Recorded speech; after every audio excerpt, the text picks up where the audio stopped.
How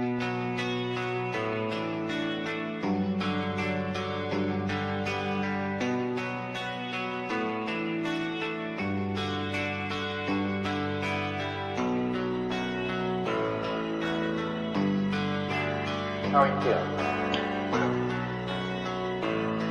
How long have you been here? 3 months, May 17th. And what brought you? That's difficult to answer.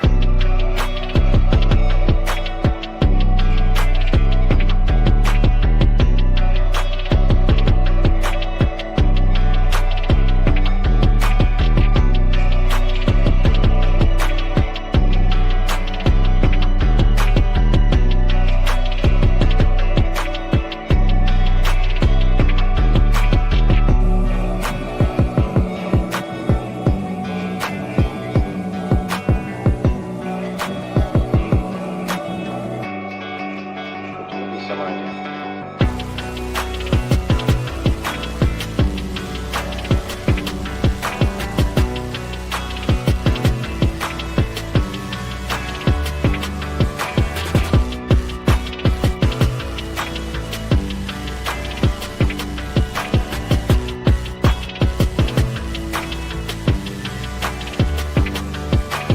I am not completely like other people. What do you mean by that? People dislike me because I am not completely like them.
I am trying to do with my life something which few people try to do, and this influences my thinking and consequently my action.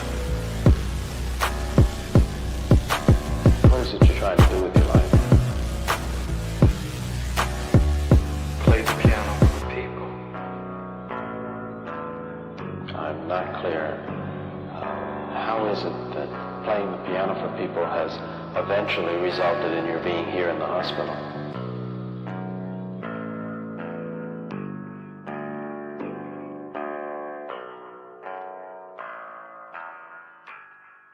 That's difficult to answer.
this the end?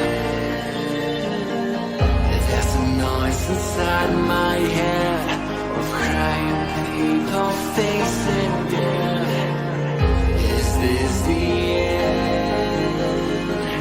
Is this the end?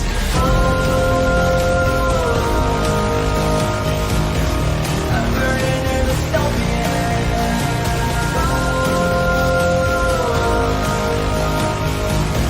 There's no place to hide.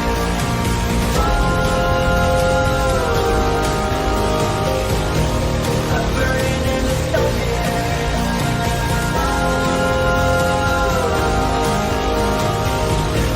This is the final time. What have we done to the world?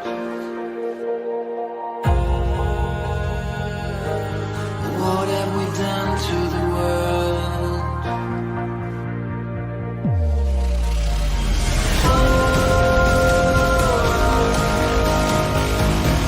I'm burning in the stone here.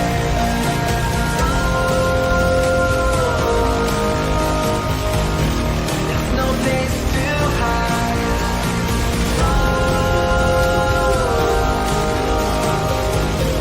I'm burning in the stone here. This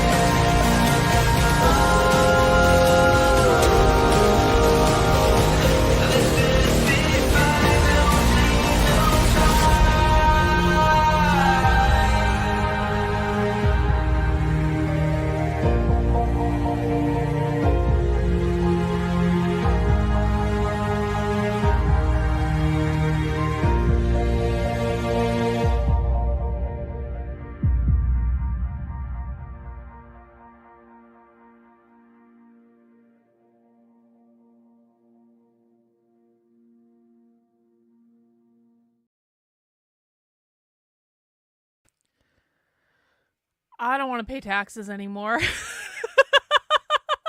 I don't want to pay taxes no more. Because it turns out that, and listen, I don't think this comes as a raging shock to anyone, but it turns out that this Doge thing that Elon Musk is doing is uncovering so much waste in like the first couple weeks that I don't want to pay taxes anymore. Not that I ever really wanted to pay taxes to begin with, but like so much money has been wasted. So it's actually almost inconceivable how much money our government has stolen from us to send to countries to push propaganda or even to propagandize us. And I think we all need to boycott. I think the IRS needs to get abolished. I think we need to say, no. You spent too much money on the credit card. We're taking the credit card back now. You don't get to use the credit card anymore. You can find another way to pay for gender ideology comics in Bangladesh, or you can find another way to give Politico tens of millions of dollars of our fucking money to lie to us. No.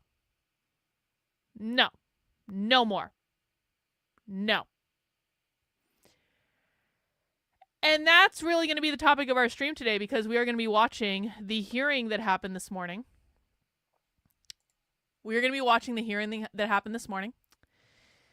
The House Oversight and Government Reform Committee holds hearing on right-sizing government. And I'm going to be honest, I wasn't planning on watching this until I saw Nancy Mace shout the word tranny 3 times. Listen, I don't like Nancy Mace on a lot of things. I think Nancy Mace is insufferable for the most part. But if she wants to shout tranny 3 times in a government hearing, I'm here for it. I'll watch it. I'll do that. We should probably be watching this anyway. Nick says, I'm not surprised. I used to work in government. I mean, it's like, it really is. It's like, I'm not surprised. I'm just disappointed. All right. No one, I don't think anyone is surprised. I think we all might be a little bit shocked at the extent of it. And I'm not going to go through a full list of it, quite frankly, because I can't. But I do just want to, I do just want to point a couple things out. Number one, my friend Gabrielle Clark, who I love and adore, and who has done more to fight gender ideology than almost anyone that will never be acknowledged. She had a point. Can you show everyone the Zodiac wheel? I can't. Trendlin, I promise I will take a pic. Okay, so Trendlin has been talking about this package that she wanted to send me for like weeks now. And like, you guys know, this is a side note. Trendlin comes into the chat. She's like, you get the package yet? You get the package yet? I'm like, no, Trendlin, I didn't get the package yet. And I was starting to think this package was like a mystical thing that was never going to show up. Well, today I'm awoken to my dogs barking. And I go downstairs to get a cup of coffee to see what's going on. And there is a giant ass package sitting in my kitchen. And my husband is like, Carlin, what is that? I'm like, I don't know. I have no idea what this package is. It turns out that Trendlin sent me a giant ass astrology wheel to hang on the wall. And I can't show it right now because it's literally sitting downstairs in my kitchen. But I promise you, Trendlin, I will take a picture of it and post it later. It's huge. I don't even know if I can get it on the camera. So thank you, Trendlin. Thank you for the astrology wheel. I appreciate it. It's lovely, and it will have a place of honor, and I appreciate you. I love it when Trendlin sends me just random shit. Trendlin one time just sent me a box filled with random shit. And it was the best, honestly. Anyway, back to serious topics. I just want to bring everyone's attention to Gabrielle Clark's tweet here because I think that this is actually, the correct response to how much wasteful spending has been going on. Watching everything going on with the Doge audit is making me infuriated. Yes, and I have to say I'm getting more and more disgusted with our Republican leadership. How could they have let this go on for so long? I think that's a very good question. I think that's a very, very, very, very, very good question. Because it turns out that some of these payments have been going on for a long time.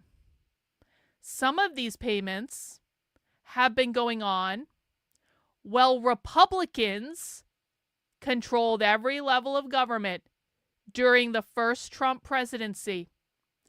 And, we can look at this guy right here, $40 million to the Wuhan lab that created COVID, $1.5 million to DEI in Serbia, $20 million for Sesame Street in Iraq. Yeah, I think we can cut all that stuff out. But I want to just bring your attention to this thread from Liz Wheeler. Now, I really like Liz Wheeler. I do. She and I disagree on some things. But overall, I think Liz Wheeler is honest. And Liz Wheeler has a thread about the payouts that Politico was getting from USAID, which we have just found out about. Politico, of course, is a publication that covers politics. It is an American-based publication that covers politics that apparently was receiving tens of millions of dollars of our taxpayer money to lie to us, to shill propaganda. And does anyone want to guess when the payments to Politico started? We're going to look at this thread. But does anyone want to guess when these payments started? Because this is what's going to really get your blood boiling. I'll wait for people in the chat, but let me just read this. The Politico scandal is worse than you think. It's not $8 million that Politico received from USAID. It's $34.3 million that Politico has received from various swampy federal government agencies. Politico is, without a doubt, a totally corrupt propaganda arm of the swamp. Please follow along. So first one here, we have Politico awarded $34.3 million across 1,349 transactions. Notice when Politico started receiving bulk payoffs from the federal government. The money started flowing to Politico in 2015, the same year Trump descended the golden escalator. Then the payoffs skyrocketed under Biden. I just want to remind everyone that when Donald Trump won in 2016, Republicans controlled literally every branch of government for 2 years. And this is when this Politico stuff started. And so I'm just saying, where were the Republicans to stop this? Why are we just hearing about it now? Why does it take a billionaire like Elon Musk to come in to reveal this stuff? Doge has only been around for a couple of weeks.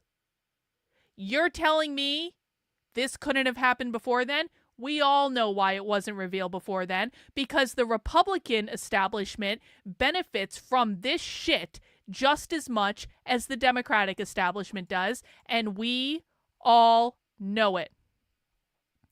Who paid off Politico? The veritable laundry list of the most corrupt federal agencies: HHS, Department of Education, Department of Agriculture. Look at that. Look at that. $7 million from HHS, $4 million from the Department of Education, and so on and so forth.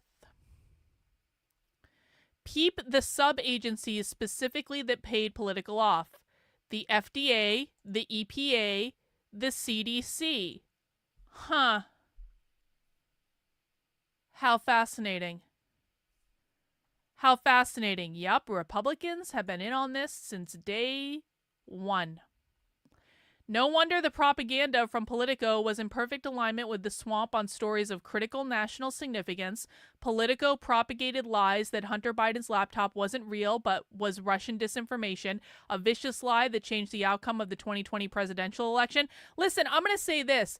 I actually think in the long run, it was better that Trump lost in 2020 and won again in 2024, because I think that it really pissed Trump off. And I think that Trump wouldn't have had the type of vengeance that is required to clean up everything if he had won in 2020. And now I kind of think, listen, and there are some things I have very, very strong disagreements with Trump on. This whole idea that the U.S. is buying Gaza, that the U.S. is going to redevelop Gaza, that the U.S. is going to put American troops in Gaza to defuse all the bombs, like, Trump can go fuck himself, honestly and truly. So there are very, very strong disagreements that I have with Donald Trump that I'm going to continue to complain about, because I don't think we should be redeveloping Gaza. I don't think that's our job. I don't think that's America first. However, I do think that Trump is kind of coming back with a vengeance in this term, and that just because he is absolutely and completely wrong on this Gaza thing doesn't mean he's getting everything wrong, and we need to acknowledge that, all right? We just need to acknowledge that. And I like that Trump seems to want to just shut everything down. I would love to abolish the Department of Education. We're going to talk about that in a second. It's not the biggest fix in the world, but it's good. I would like to abolish the IRS. More importantly, can we abolish the IRS? Who wants to abolish the IRS? I don't want to pay taxes. I don't want to pay for this shit. I don't agree. I am actually I am fine with voluntarily paying taxes when my money is being well used to benefit Americans. I am fine with contributing to the collective as long as the money is actually being properly spent to benefit Americans. But this bullshit, I'm not okay with this. I'm not okay with this at all. So I think the very best thing that needs to happen is the whole thing needs to get wiped out. And you know what? Maybe we start again. Maybe we start again with a blank slate, and then you go line by line. What are we spending this money on, fuckers? You want my money? You want me to give you my money? What are we spending it on? Because this is some bullshit right here. This is bullshit. And listen, like I said, it's only been a couple of weeks. Literally, it's only been a couple of weeks. What are they going to find at this time next month? What are they going to find after that? I mean, hang on to your hats, kids. I think things are about to get interesting. And I got to say, I was skeptical of Doge from the very beginning. I said, this isn't even a real thing. This is something that's meant to placate the ego of a billionaire who gave Trump a lot of money. And, you know, maybe they'll do some stuff and that's good. But I was wrong, and I can admit when I'm wrong. I'm not wrong often, but when I am wrong, I can admit it because I'm a fully grown adult and I can admit these things. We don't always get 100% of the things right 100% of the time. But this is some bullshit right here. This is some bullshit. And so today we are going to be watching the hearing that happened this morning, the Committee on the Oversight and Government Reform. I don't know if we're going to watch the whole hearing. We might skip around a little bit because it's a long-ass hearing. But I want to know what happened, and I want to hear some people account for some things. And I want to hear Nancy Mace yell tranny 3 times in a government hearing. I think that'll be pretty fun. Suzanne, if we could choose what my taxes go to specifically, I feel better about it. Yeah, Suzanne, I agree with that. I can throw in some money to support the military because I think that we should have a military. I think that we do need a defense. I think that that's a good idea. I could see throwing some money in the pot to, I don't mind having border security. I think that borders are a good and positive thing, and I want to keep as many bad people out of the country as possible. And ideally, I'd like no immigration if I'm honest about it. I could see doing a line item. I'm okay with this. I don't mind paying into a pot if it benefits Americans. But I do mind paying into a pot when the government is basically taking a flamethrower to our money and wasting it on God knows what. So we're going to be watching this hearing today. Hey, Notorious Nathaniel, can I stop paying taxes to the government and give you my tax dollars instead? Yes, you can. Yes, you can. Yes, indeed, you can. And I appreciate the super chat. Thank you. So we're going to be watching that today, guys. Just a couple orders of business before we get started. Hey, did you guys know that apparently the radical left is staging a massive protest? Who told you this was going to happen? Did anyone tell you that the left wasn't going to go away quietly? Did anyone tell you that the left was going to be out in full force? Oh, wait, look, it looks like the left is out in full force. Oh, look, exactly what I told you was going to happen is now happening. Who has my apology form for everyone who doubted me? Who has my apology form? Well, James Lindsay has been screaming about the woke right, me. I actually told you guys what was happening, and I want credit. Kyle Becker reported today, radical protesters issued Trump a set of demands amid planned protests in all 50 states. The planned resistance protest opposing Donald Trump. Early actions are gaining traction online, with demonstrations planned in all 50 states, organized under the hashtag Build the Resistance, representing 50 protests, 50 states one day. The demonstrations will take place at state capitals and other locations. Now, listen, I don't know how this stuff went because I think that this is going to be one in a long line of protests that we're going to see. This is going to be constant. This summer is going to be lit. Just wait till it gets warmer, man. Just wait till there's no more snow in New York. Just wait until like things start to thaw. We're going to start to see a lot of protests, and they're just getting started. And I told you so. I told you so. But also check this out. I don't know who this honey badger person is, but Andy No retweeted her earlier. Antifa uses propaganda to normalize their slogans, symbols, and similar to what neo-Nazi groups do. Well, no, it's not quite similar to what neo-Nazi groups do. But look at those. What's on that table? What's on that table? Oh, wait. On that table is the literature that we review, like, all the time.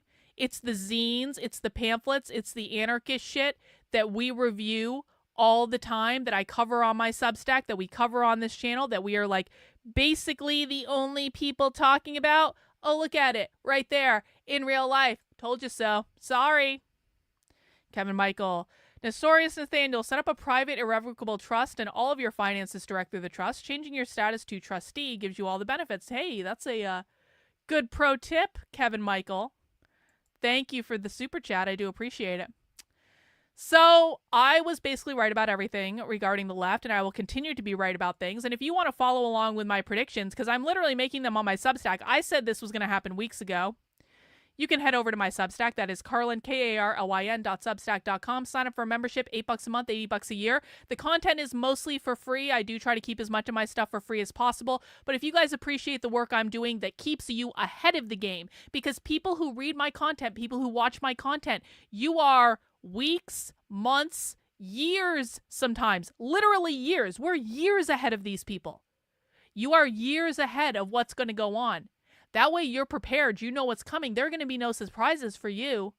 And I think the more people that we can get ahead of the game with what the left is doing, that prevents us from being on the back foot, because I've been saying this. Listen, Trump is doing some good and positive things. I don't want to overshadow that. I really don't.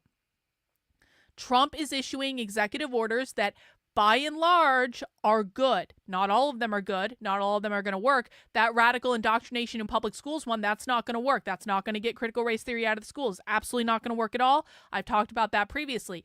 But overall, Trump is actually doing some good and positive things, and we need to acknowledge that. However,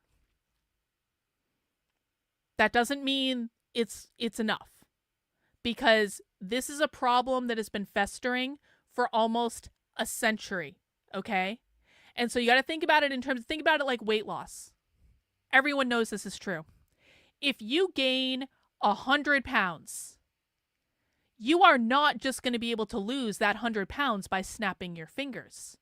You're not going to be able to lose that 100 pounds by going on a crash diet and then all of a sudden everything is fixed again. In fact, you're probably going to make the problem worse if you do that. You might be able to lose some weight and that's fine, but it's going to take a long ass time. We gain weight slowly most of the time. That means we have to lose it slowly. The problems with the left have been festering for almost a century. We didn't put on weight overnight. That means we're not going to lose it overnight either. And so people really need to understand this. We need to hunker down for the long haul here. The left hasn't even really begun to fight back yet. Yeah, they're doing protests. Yeah, they're organized. Yeah, they're getting their shit together. But I promise you, it's going to get worse and it's going to get more aggressive. And they're not going to stop the entire Trump presidency. And the radical revolutionary far left is going to recruit and radicalize more people to their cause during the Trump presidency than were radicalized under Joe Biden. So this is going to continue to be a problem, because it takes more than one president to fix the problem. And Trump really only has 2 years, guys.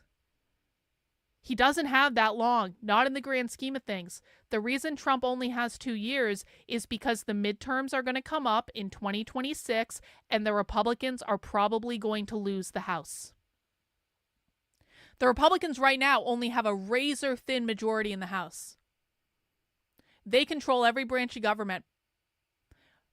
And just the cycles of these things is that the odds are they're going to lose the House. And you add on top of the fact that Republicans love nothing more than snatching defeat from the jaws of victory. Yes, Trump is making some good decisions right now, but how many times have we seen Republicans just screw this up? Does anyone want to remember the 2022 midterms? The big red wave? Do you guys remember the red wave? The red wave that never was. It was supposed to be a red wave, and then Republicans fucked it up. I have no doubt they're going to do the same thing in 2026. And that's beyond Trump's control, by the way. Trump, even though Trump is president, even though Trump is the leader of the Republican Party, Trump is still fighting the establishment swamp on his own side. And the swamp is not going to give up without a fight. And we've seen this happen a million times. And we all know this is true. Okay? Moxie, thank you for the super chat. I do appreciate it. So Trump is doing a great job right now, but how much can he get done in the next 2 years? I don't know. I hope this continues to go well. Anyway, if you want my continued analysis that will keep you ahead of the curve with what's going on with the radical revolutionary far left, head over to my Substack. That again is Carlin, KARLYN.substack.com. Sign up for a membership, $8 a month, $80 a year. You guys keep me in business. I literally can't do this without you because I am 100% grassroots funded by you guys. I do not take 1 cent from political organizations. I will never shill you an approved narrative. My only job is to show up and to show you the receipts and to tell you the truth, and that way you can decide. You can look at the information, the primary source information, and you can decide what you think, and you can decide what you believe, because that's the only thing I care about, is showing you what's going on, and then you decide what you do with that information. Now, another thing that I have launched, we have a special limited edition t-shirt in the Unwoke Art Store, because it seems as though Trump is getting very, very, very, very close to abolishing the Department of Education. And I overall think that the abolition of the Department of Education is a good thing. I think that the Department of Education serves no useful purpose. We existed as a country a long time before the thing was established. We can exist without it. But what I really want people to know is that if Trump does that, even if he does sign that executive order abolishing it, we all need to be aware that abolishing the Department of Education is not enough to solve the problem. What we need to do is abolish public schooling entirely. And I know that's scary for a lot of people. I really, really get it. A lot of people don't know how to homeschool their kids, don't have private school alternatives, all this stuff. There's a lot of questions that would need to be answered, and I really understand that. But you need to understand that the problem is so ingrained in the public school system that unless it is just completely abolished, it will not ever be fixed in our lifetime. And Bobby, I don't give a flying motherfuck if Kim Iverson disagrees with me, because Kim Iverson seems to be under the impression that all teachers are Asian mothers, and they're not. So maybe we need to hinge into reality, Bobby. Your bullshit has been really pissing me off lately. I don't like it. It seems like you're just here to troll and cause problems. Kim Iverson's opinion is not an educated one on this matter, which I told her explicitly when I was on her show several months ago. And which, quite frankly, anyone who watches my content on a regular basis should know this. So, I created a limited edition design. Well, no, it doesn't really require congressional action, Moxie, because Trump can do basically everything that's required to abolish the Department of Education in a government order, and then they can officially abolish it with a government action, fine. But functionally, Trump can abolish it with an executive order. Can you guys, I swear to God. I swear to God. See, this is the type of stuff. It's like, okay. Moxie, if Trump reduces the size of the Department of Education to a minuscule amount via an executive order, isn't that actually the same thing as abolishing it? We'll wait for you, Moxie. We're waiting. What is the functional difference? Is there any functional difference? When are people going to start removing their heads from their own asses and getting out of their own way and acknowledging that if you can reduce the size of something to an almost insignificant degree, then you've effectively abolished it? We're waiting on your answer, Moxie. Isn't it the same thing? Practically, yes. There we go. So why are we fucking autistically nitpicking about everything? It is the autistic nitpicking that prevents shit from being done. Well, actually, Carlin, it requires a bill in Congress, and actually, do you know how annoying that is? Like, truly? There are real problems in the world, and if we're autistically nitpicking everything, there's no hope of solving actual real problems. And the real problem is that we need to abolish the public schools. And if you want a t-shirt that says that, you can find that right now in my store. That is unwokeart.com. This is a special limited edition design that will only be available in the month of February because it's my store and I say so. You can get it on t-shirts. You can get it on this cool baseball shirt, tank top, sweatshirt. Kind of the basics here. It's a pretty straightforward design, but it looks badass, and it's going to look cool when you guys are out wearing it. And it is 25% off until Sunday at 11:59 p.m. And, of course, all purchases in the store do go to support the work I'm doing, which I really, really appreciate. And now, let's get into it, shall we? We've got a government hearing to watch, kids.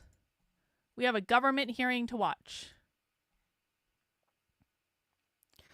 All right, we are watching the Committee on Oversight and Government Reform. We may not watch the whole thing. We may skip around a little bit because, it's a long hearing and I don't know if I want to watch all of it. But we're going to do our due diligence and we're going to watch a good bit of it. So please make sure you have mounted that like button. Please make sure you have subscribed to the channel if you are not already.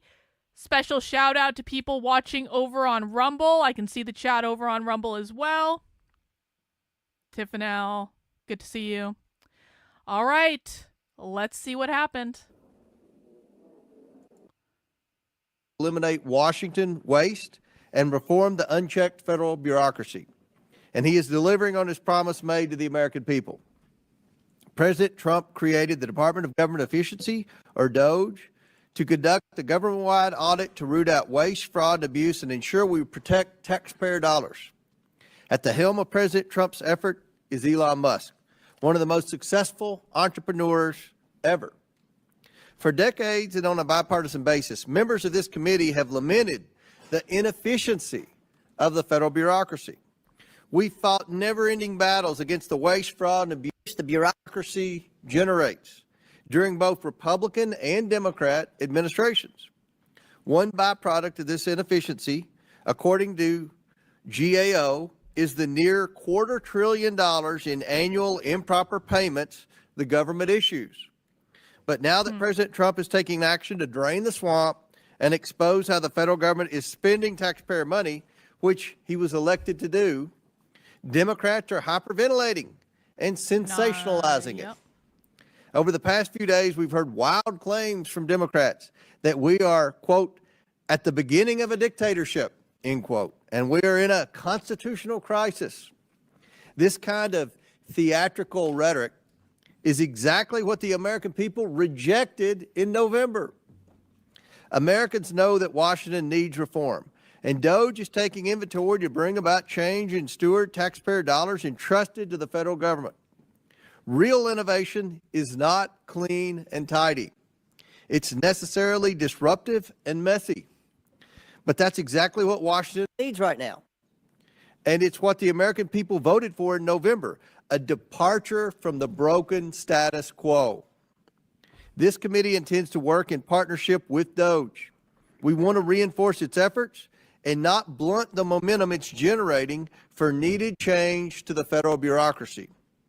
At the Oversight Committee, our core mission remains unchanged, identifying waste, fraud, and abuse in the federal government, and proposing solutions to make it more efficient and effective for the American people. For this Congress, we created a subcommittee chaired by Marjorie Taylor Greene that is dedicated to working with DOGE. But I expect all of our subcommittees will participating in this effort to make Washington more accountable. I'm hopeful that we can find some common ground with our Democrat colleagues to ensure the federal government more efficiently and effectively serves the American people. I ask all my colleagues here today, who among us believes that the federal government operates at peak efficiency? The federal government has expanded dramatically since the early years of our republic. There are today more than 400 executive branch agencies and sub-agencies, and roughly 1,000 federal commissions. Most of these entities are relatively new creations. They did not exist for most of our nation's history. Not only has the government grown in size and complexity, but it has also taken on many functions once handled by the states or even the private sector. How did we get here? Tom Schatz, the president of the Citizens Against Government Waste, and one of our witnesses today, notes that Congress tends to respond to each new problem that arises by creating a new program or agency. And even if the problem goes away, the program or agency remains. Congressional authorizing committees tend to generate these new programs and entities all too often without sufficient regard to similar federal activities occurring outside of their jurisdiction. Over time, the expansion of entities and programs has yielded an increasingly complex bureaucracy with a massive amount of overlap and duplication. For instance, the Government Accountability Office, the GAO, recently found 43 job training programs scattered across 9 different federal agencies. That's just one of dozens of areas of wasteful duplication the GAO has identified across a range of federal activities. I hope we can learn today from Governor Kim Reynolds, who proposed her own wide-ranging reorganization in Iowa, which the state legislature enacted. For example, she will detail how Iowa consolidated a host of state-level job training programs. Iowa's reorganization also eliminated or consolidated a slew of state agencies, commissions, and vacant job positions. Iowa's example shows that the chief executive of any unit of government, federal, state, or local, is well positioned to propose ways to streamline that government. After all, they're the ones who run it on a day-to-day basis. At the federal level, the president has considerable authority within existing laws. I just want everyone to feel free to verbally berate and abuse Dan Crenshaw for daring to show his one-eyed face in my chat. I'm just saying. To reorganize certain government offices and functions. That's the case, for instance, with respect to USAID. But some reorganizations do require changes in law. Throughout our nation's history, such reorganization legislation typically originated from the White House. That's in part because for much of the 20th century, presidential reorganization proposals requiring changes in law were granted special consideration by Congress. I think renewing that special authority, requiring Congress to take an up or down vote on reorganizations proposed by the president, would help facilitate needed improvements in government operations. In the meantime, I look forward to learning more about keys to successful reforms from our witnesses during today's hearing. I now yield to Ranking Member Conley for his opening statement. Thank you, Mr. Chairman. Our government was designed to be by, of, and for the American people. It's made up of civil servants who take an oath to serve the American people and to support and defend the Constitution. More than 1 in 3 federal workers is employed by either the Postal Service, ensuring every American can get mail, or the Department of Veterans Affairs, providing care to our veterans in VA hospitals, clinics, and nursing homes. Why are they wearing masks? Almost 1 in 3 federal workers is a veteran, and more than 85% live outside the D.C. metropolitan area across every state and serving every community in America. 1 in 3 Americans and half of all American children are enrolled in a government program. Our government provides the support these Americans are counting on, including Social Security, Medicare, Medicaid, SNAP, Head Start, the National School Lunch Program. We depend on our government to safeguard our food supply and to ensure life-saving medication is safe to consume. We depend on our government to provide alerts about extreme weather through the National Weather Service, which you know all too well from the tornado that devastated your community, Mr. Chairman, a few years ago, and to provide disaster relief to communities where it's needed, such as in Los Angeles after devastating fires of the last few weeks. This is the so-called deep state that President Trump and his acolytes continue to demonize. Oh, come on. And these are the programs and services Seriously? sitting on Elon Musk's chopping block right now. Their efforts to, quote, right-size government serve no one but themselves and fellow oligarchs who want to destroy, deregulate, and privatize, leaving everyday Americans to foot the bill with not only their paychecks, but even potentially their well-being and their Leaving everyday Americans to foot the bill? We're already fucking footing the bill. lives. Just last week, the country watched in horror as a commercial Fuck these aircraft people. and a U.S. Army Black Hawk helicopter collided over the Potomac River, killing 67 people, including several of my constituents, including young children. We know 'Cause it that had a woman disasters are pilot. more likely to happen when the agencies that ensure our safety are unsupported and under-resourced. Our nation's air traffic control facilities were already operating below recommended staffing levels. But one day before the horrific crash, the Trump administration sent an email to more than 2 million federal employees offering them a purported financial incentive Yes. to immediately quit their jobs. Get the fuck out. Can you imagine what might yet happen if our air traffic controllers accept this offer to quit en masse? This is just the tip of the iceberg. In its first 2 weeks, the Trump administration has ordered a hiring freeze on all federal civilian positions, ordered all federal employees back to the office full time, unless, of course, you take their early retirement offer and then you don't have to come to work get for back 8 months. to work. Paved the way to purge more than 100,000 nonpartisan career civil servants Oh, and replace my them with God. political loyalists, and wage war on our nation's commitment to civil rights by eviscerating diversity, equity, and inclusion programs. Oh, my God. The new administration also ordered the politicization of the senior executive service, forced employees to surveil and report on colleagues, and fired the Democratic commissioners of the National Labor Relations Board and the Equal Opportunity Commission. They administered loyalty tests to career civil servants at the National Security Council, granted security clearances to incoming White House officials without vetting, reportedly violated cybersecurity procurement and privacy laws by recklessly handing federal systems and data, and attempted a late-night purge of 17 nonpartisan inspectors general, a brazenly illegal act that will only provide cover for the corruption that inevitably will ensue. The Trump administration also ordered a freeze of federal grants, loans, and other financial assistance programs immediately after the funding freeze was issued. Medicaid and Head Start reported disruptions, and some of FEMA's online portals were cut off.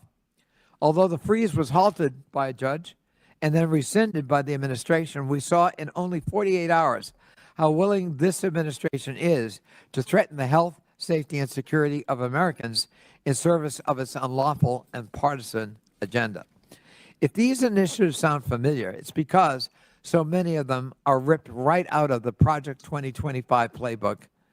Remember that deeply unpopular tone that President Trump, as candidate Trump, desperately tried to distance Deeply himself unpopular. from during the campaign. Well, he still won, didn't Many he? of these executive orders mirror Project 2025 Wow. proposals, and at least 4 prominent 2025 authors now have top positions in the administration. Good. Trump's disavowal of Project 2025 was just part of the con. President Trump and Elon Musk are using a wrecking ball Bro. to systematically dismember the government piece by piece. The American people deserve better, and we in Congress have a constitutional duty to uphold the laws that we created. We must protect the government, workers, programs, and services that the future of this country depends on, and stop an unconstitutional assault on the government. Mr. Chairman, you correctly cited the role of Elon Musk. It's a puzzling role for many people, certainly on this side of the aisle, and I think for some on yours. Who is this unelected billionaire that he can attempt to dismantle federal agencies, fire people, transfer them, offer them early retirement, and have sweeping changes to agencies without any congressional review, oversight, or concurrence? Therefore, Mr. Chairman, given his prominence and his importance, I move that the committee subpoena Elon Musk to come before it I would as a witness actually- at the earliest possible I would moment. actually fucking love And I that, so move. honestly. Can we please do that? Can we please do that, please? I know they probably don't want to, but, like, I want There's been I a would like motion and that. second. The motion is not debatable. Yes. Mr. Chairman, why is it not debatable? Point of order. It is debatable. Mr. Chair, I strike the last word. Hold on. Mr. Chairman. We're going to table the motion. Okay. Mr. Chairman, why don't we want to debate Elon Musk coming in and talking to us about his work and how he's enriched himself for $64 billion? There's, Mr. Chairman. Mr. Chairman, Chair recognizes Dr. Fox. Thank you, Mr. Chairman. I move to table the motion. There's I a second. motion to table. Is there a Mr. second? Chairman, Second by point of Mr. order. Higgins. Point of order, Now, Mr. the Chairman. motion is not debatable, as many Point of order, Mr. are in Chairman. favor of tabling. Point of order, state your point. Mr. Chairman, I think it's outrageous that this committee will not even entertain a No, motion. no, you state your. Chairman, that's not a point of order. Somebody know. who's I breaking I the law agree. and Point of order. dismantling It's like a our libertarian federal party agencies meeting right and here. hiring Out of federal order. police No, and we don't listen to hacking demagogues. data, Out of and order. you will not Out of order. even Out of order. entertain a motion Out to of bring order. this in This is front of the demagoguery. This is Oversight out of order. Many Committee. as are in favor of tabling. Yes, signify. let's have order in this Mr. country. Stansberry, you're out of order. You know you're out of order. You know the rules of this committee. There's been a motion. Mr. and a Elon second to Musk is table. out of No. order and He's dismantling. out of order. God. I call the question. Mr. There's been a motion and second. Motion by Dr. Fox, second by Mr. Higgins to table. All those in favor of tabling signify by saying aye. Aye. All those opposed signify by saying no. No. In the opinion of the chair, the ayes have it and the motion Mr. is Chairman, tabled. I ask for a recorded A vote. recorded vote is ordered. This is the Libertarian Party. This is what happens in We the will fucking Libertarian set Party up all for the the time. clerk to call the roll. This is so familiar to me. Fucking Robert's Rules of Order.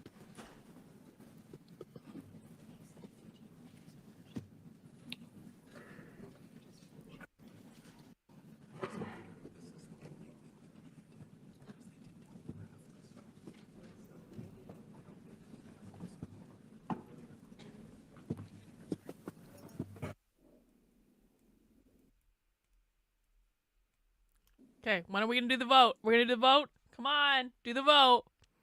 We're on a schedule here. Yeah, Trendelin knows. Trendelin understands. She was an executive, on the executive committee of the California LP.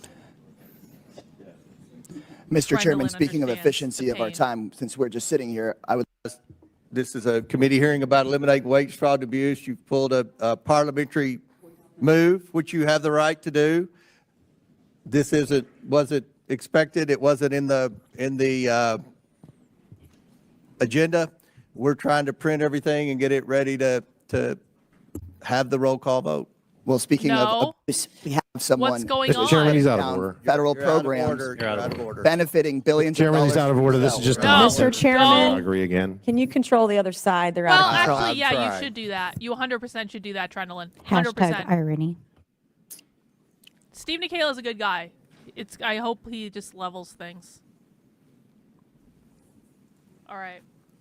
We're fast forwarding to get past all the boring shit where they're setting up the roll call vote. Ms. because they Fox, prepared. vote. Okay, hang on. Mr. Gosar. They're just doing a vote. Okay, we're going to Mer. fast forward through the vote.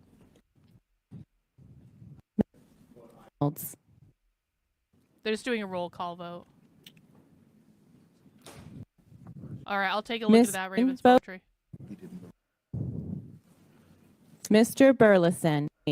Mr. J. We don't need to sit through all Mr. the Lynch. votes. It's out of order to discuss what the motion is? Okay, guys. It's out of order. All right, order. All right, let's go. They're really Ms. Stansberg. they're putting up a big ass fight, man. They're putting up a On the big mo- fight before the Mr. hearing even Kassar starts. votes no. Ms. Crockett. Votes no. Fast forwarding. Mr. Chairman, how am I recorded? Oh, has Mr. Timmons been recorded? Mr. Timmons is not recorded. Representative Oh Perry. my god. Mr. Perry is not recorded. Representative. Is not recorded. How has Mr. Don't care. Been recorded? Okay. Mr. Ranking Member, Ayes are 20, the nays are 19. There we go. the ayes have it, and the motion fails. And Motion I fails. might add, Mr. Ranking Member, you all could have invited Mr. Musk to be your minority witness, but you all chose to have a college professor, which is what you normally choose to have as a witness at any hearing, and that's fine. But you all had an opportunity to invite Elon Musk, and you chose not to. So, Mr. Chairman, could I just Yes. respond? Thank you. You make a point, but from our point of view, given the prominence Mr. Musk has been given by President Trump in this administration, sweeping unprecedented powers, from our point of view, he is not a minority witness. He ought to be a full committee witness because of the prominence and the role he's playing, and subject to the oversight and scrutiny of this committee. Thank you. I ask unanimous consent that Representative Nunn from Iowa be waived on to the committee for today's hearing for the purpose of asking questions. Without objection, so ordered.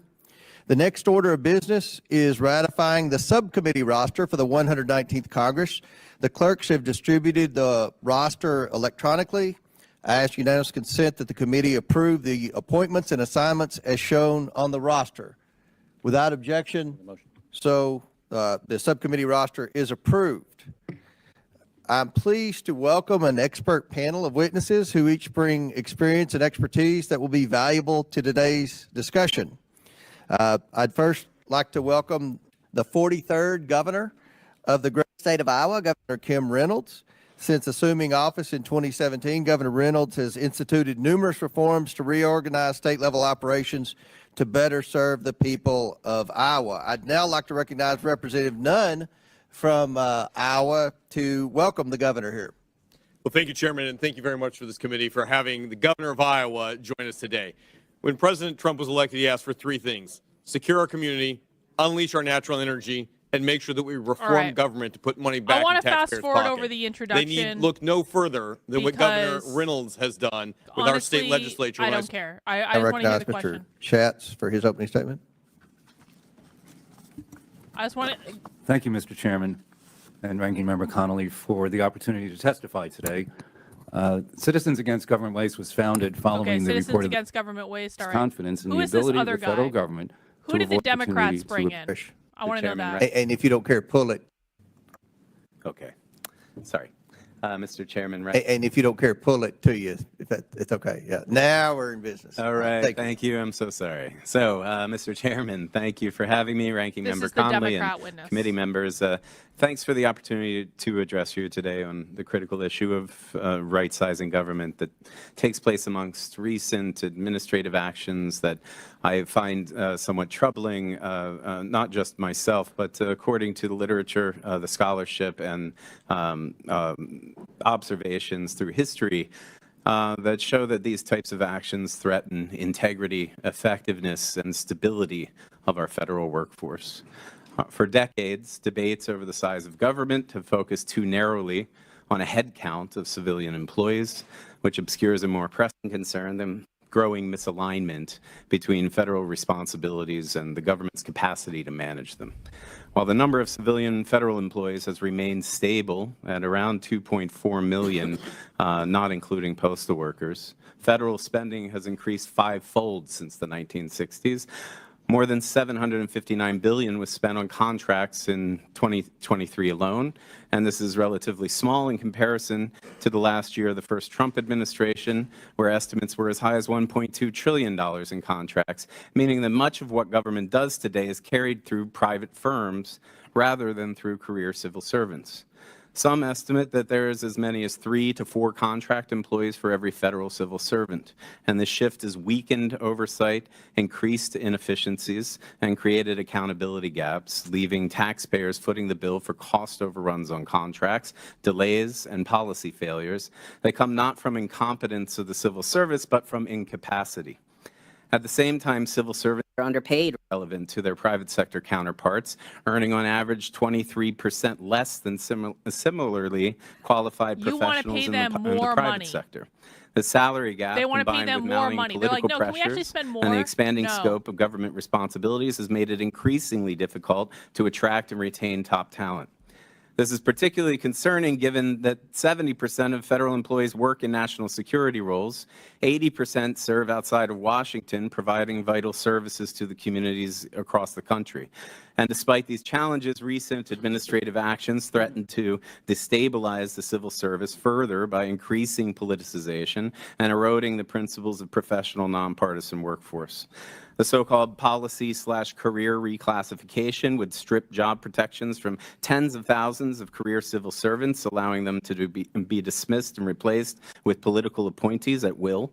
And this risks creating a climate of fear and self-censorship, where professionals hesitate to provide objective, evidence-based advice for fear out of political retaliation. History and research are clear. Governments that rely on merit-based civil service systems perform better. They're less prone to corruption and deliver more effective public services. By contrast, increased politicization, substituting experienced professionals with short-term political loyalists, reduces efficiency, complicates long-term planning, and increases the risk of policy failures. Beyond inefficiency, politicization weakens the very mechanisms that ensure accountability and integrity in government. Civil servants are often the last line of defense against waste, fraud, and abuse, ensuring that government funds are spent wisely and in accordance with the law. When experienced professionals are replaced by individuals selected for political loyalty rather than expertise, government oversight erodes and leads to costly mismanagement and a decline in public trust. This dynamic is not theoretical. It is played out in past administrations and has been extensively documented in research. Countries that move toward greater political control over bureaucracies see decline in effectiveness, increased regulatory capture, and greater difficulty in responding to crises. Conversely, nations that invest in independent professional civil service see better policy outcomes. Listen. Has anyone else had this experience of like, once you see through the bullshit, you can't unsee it? It's kind of like with watching socialism. Once you understand the language of socialism and you understand the language of the left, you understand how bad the problem is. You understand that it's ingrained everywhere because you literally start seeing it show up everywhere. It's the same with this. Once you understand that it's all bullshit, that it always was bullshit, that it always will be bullshit, it is like, I just want to hit something, and it's infuriating. It's infuriating listening to this asshole. Stronger economic growth and higher public confidence. The U.S. has long benefited from a stable, merit-based civil service that has helped sustain democracy through times of war, economic upheaval, and national crises.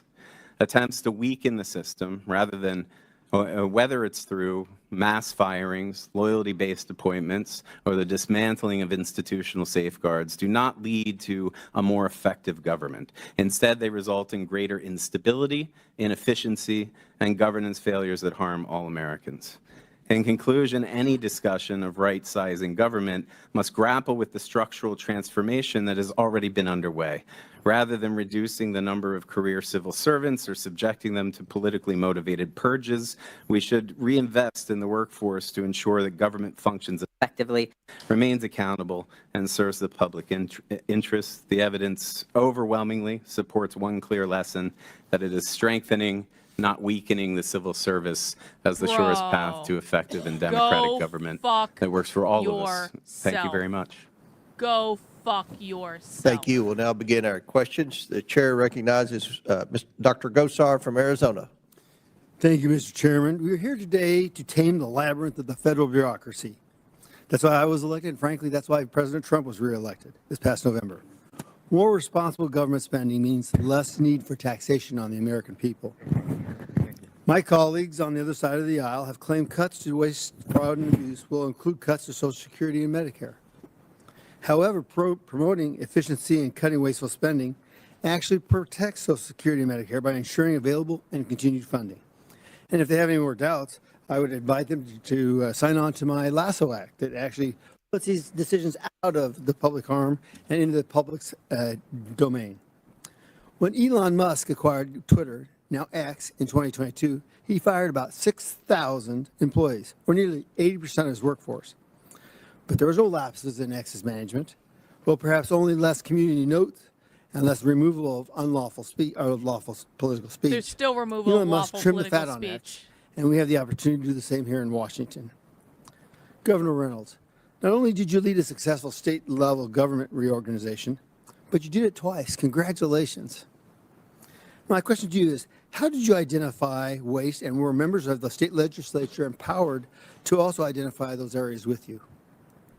Well, thank you for the question. It was definitely a collaborative effort. It started with the tax cuts, so we did comprehensive reform there, and as a manner to sustain it, then we needed to look at the overall government. When you coupled COVID on top of that and the inefficiencies that I saw in our response to COVID, it led us to start looking at processes in the state government. And so, you know, we brought, and they were common sense changes too. When we were looking at licensing, when we were looking at IT spread across 20 different agencies. I mean, the list went on and on. It made sense to restructure it. So what we did is we brought our, first of all, we brought our agencies in and their team and had them do an overall review of their operation, asking the tough questions that really leads to accountability and change. And then on top of that, because we are a small team, we also brought in an outside consultant to help us with the comparisons and help manage it.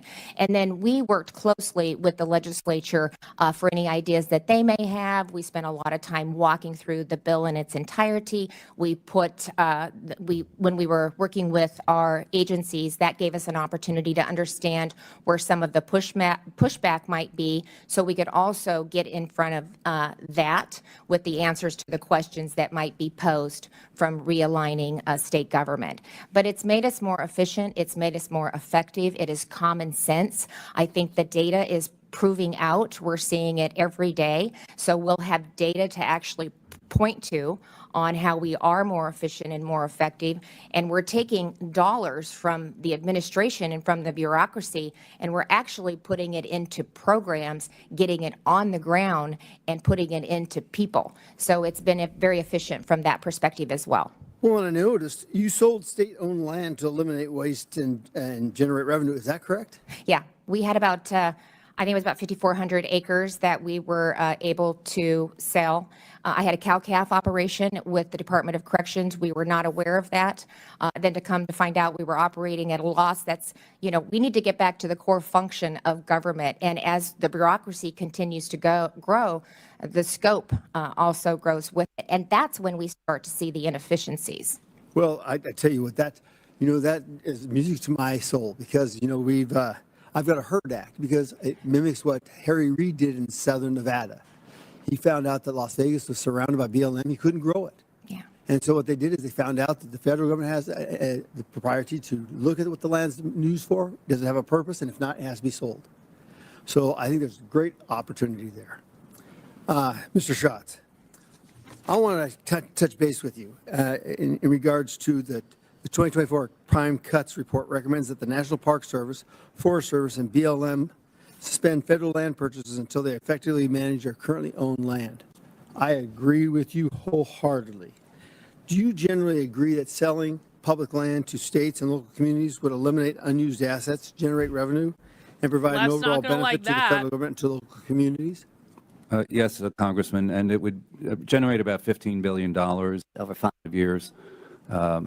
Sorry, 3 years. So there's a lot of land out there. In fact, the government probably doesn't even know what it owns. Yes. Now, and it needs to get done. The one thing I really want to make note of, and I'm running out of time here, is the National Emergencies Act. We have spent $12 trillion over the last, since Bill Clinton, and it's 1/3 of our national debt.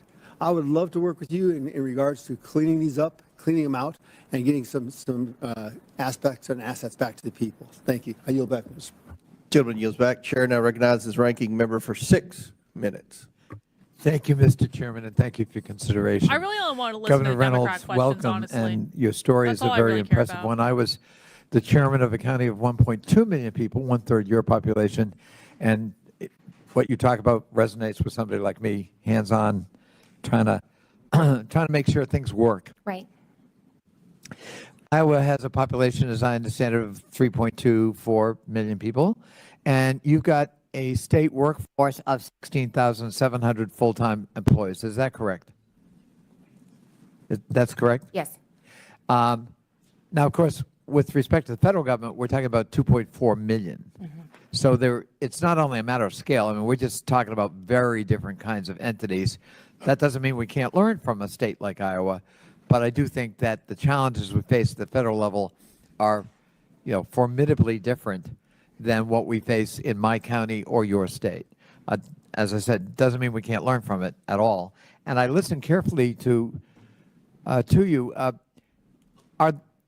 Is my understanding correct that in order to effectuate the reforms you proudly championed today, you put on the payroll your wealthiest donor who came in and decided what agencies to abolish, which cabinet members were to go, how many people were to be fired, and other kinds of decision-making that was imbued with him or her. Is that how you did it in Iowa? Your wealthiest donor took that No, lead? that's a complete misstatement. And first of all, we did it without any layoffs whatsoever. We made that commitment when we moved into our No realignment. layoffs. Absolutely Oh, no layoffs. come I was on. able to eliminate 600 open positions that had been open for over a year. But through the transition process and what we've been able to accomplish, we did that right now without laying off any state employees. Excuse me, because my time is limited, Governor, I don't mean to be interrupting you, but so the idea that your wealthiest donor kind of shepherded all of this is false. That is false. That's false. And you didn't lay off people. You tried, in fact, to move people around, or No, we made that commitment at the beginning you of made the a process. commitment to that. Because first of all, these were common sense changes. It was a realignment. It was Got it. highlighting the cabinet members that I thought should be in the cabinet, I think and that- making government operate more efficiently, I think reducing that's the amount of a time. very Iowan concept, too. Common sense. Yes. And I like it. It's a non-ideological approach to governance. Professor Resch, would it be fair to say that what you've heard from Governor Reynolds is distinctly different from what we are experiencing in the first 15 days of the Trump administration with Elon Musk allegedly at the helm? And please speak loudly into that microphone so we can hear you. Yes. Yes. Quite simply, yes. Very different. It seems different, yes. And would you say that it is unprecedented, unusual, and maybe even of dubious legality that so much authority and power has been vested in one individual who is a outside billionaire with no government experience other than benefiting from government contracts to wield this kind of power and influence and be firing people, laying off people, threatening to dismantle whole agencies, something that apparently Governor Reynolds actually actively tried to avoid to get political buy-in and to try to create a spirit of cooperation? It seems to me that the actions that are being promulgated by DOJ lack legal authority. I am not a legal scholar. I am a scholar of executive politics and public management. But from what I can tell, this violates several legal authorities that are granted by Congress, not unilaterally by the president. Governor Reynolds made a point of saying she worked with the legislature to effectuate the reforms, which always sounds to me like a pretty good idea. You want to work with your legislators. Here in Washington, there are laws on the books. For example, you may want to dismantle the Agency for International Development, but Congress created AID, that agency, in the Foreign Assistance Act of 1961, and it seems to me that if you want to dismantle it or fold it into another agency, you got to come back to Congress and amend that act. Do you think that's a fair statement? I think that's a fair statement. And likewise, when it comes to freezing funding for federal agencies, the Impoundment Control Act of 1974 governs impoundment, and the Supreme Court ruling during the Nixon years made it very clear that The power of the purse is exclusively vested in the legislative branch of Congress under the Constitution of the United States. Is that a fair statement? It's a fair statement, and it's the standing position of the I'm court. sorry? I said it's a fair statement, and it's the standing position of the courts. Thank you. I yield back, Mr. Chairman. Thank you. Gentleman yields back. Chair recognizes Ms. Mace from South Carolina for 5 minutes. Thank you, Mr. Chairman. There's been a lot of pearl clutching over the last several days from my colleagues across the aisle on Donald Trump, Secretary Rubio, the Department of Government Efficiency's plan to reorganize the U.S. Agency for International Development, or as we all now know, USAID. They're screaming about Elon Musk over there, but hey, George Soros and his boy are okay. They scream that we're all a threat to democracy when they've been systematically dismantling democracy before our eyes. They've been caught with their hand in the cookie jar. And there's no going back. So I would tell my colleagues across the other side of the aisle, take your salty tears and sit right back down. USAID has long strayed from its mission to effectively and efficiently administer aid to advance American interests. USAID has become rotten to its core, sacrificing the prudent use of taxpayer dollars at the altar of advancing radical, sinister social and political agendas abroad. From discriminatory DEI initiatives to extreme gender ideology to marginalize real bona fide biological women. For decades, while homeless veterans sleep on our streets, our communities rebuild from natural disasters, and American families struggle to get by, USAID has pillaged and plundered the American treasury, essentially lighting American taxpayer dollars on fire, funding some of the stupidest, just dumbest initiatives imaginable, all supported by the left, and that's why their party is crumbling. Today, I'm going to expose some of the initiatives USAID has funded over the years and ask each of you a yes or no question. If you believe these expenditures of American taxpayer dollars put America first, so it'll be yes or no. USAID awarded $2 million to strengthen trans-led organizations to deliver gender-affirming health care in Guatemala. So to each of you this morning, does this advance the interests of American citizens paying for trannies in Guatemala to the tune of $2 million? Yes or no? Governor? Nancy. I have no position. Of course you don't. Okay, USAID awarded over $750,000 to fund alleviating loneliness among migrant garment workers in India. Does this advance America's interests, Governor? No. No. I have no position. USAID awarded $1.5 million for providing a gender-sensitive response to migration at the Venezuelan border. Does this advance America's interests, Governor? No. No. I have no position.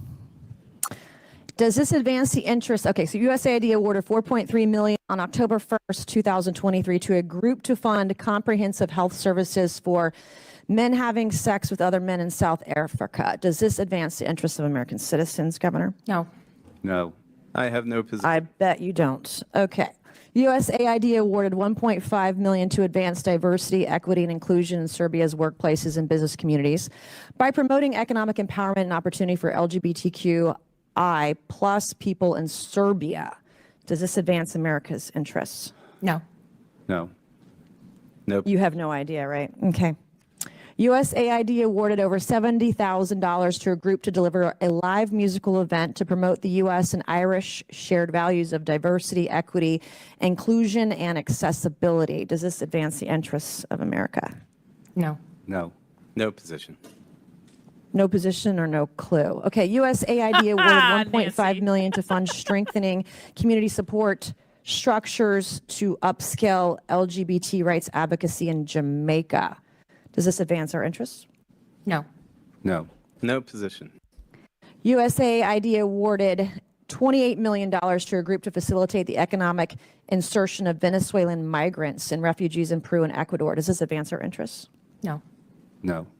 No position. Okay, USAID awarded $17.5 million to fund voluntary medical male circumcision overseas. Does this advance America's interests? No. No. No position. I don't know what circumcision overseas has to do with America First either.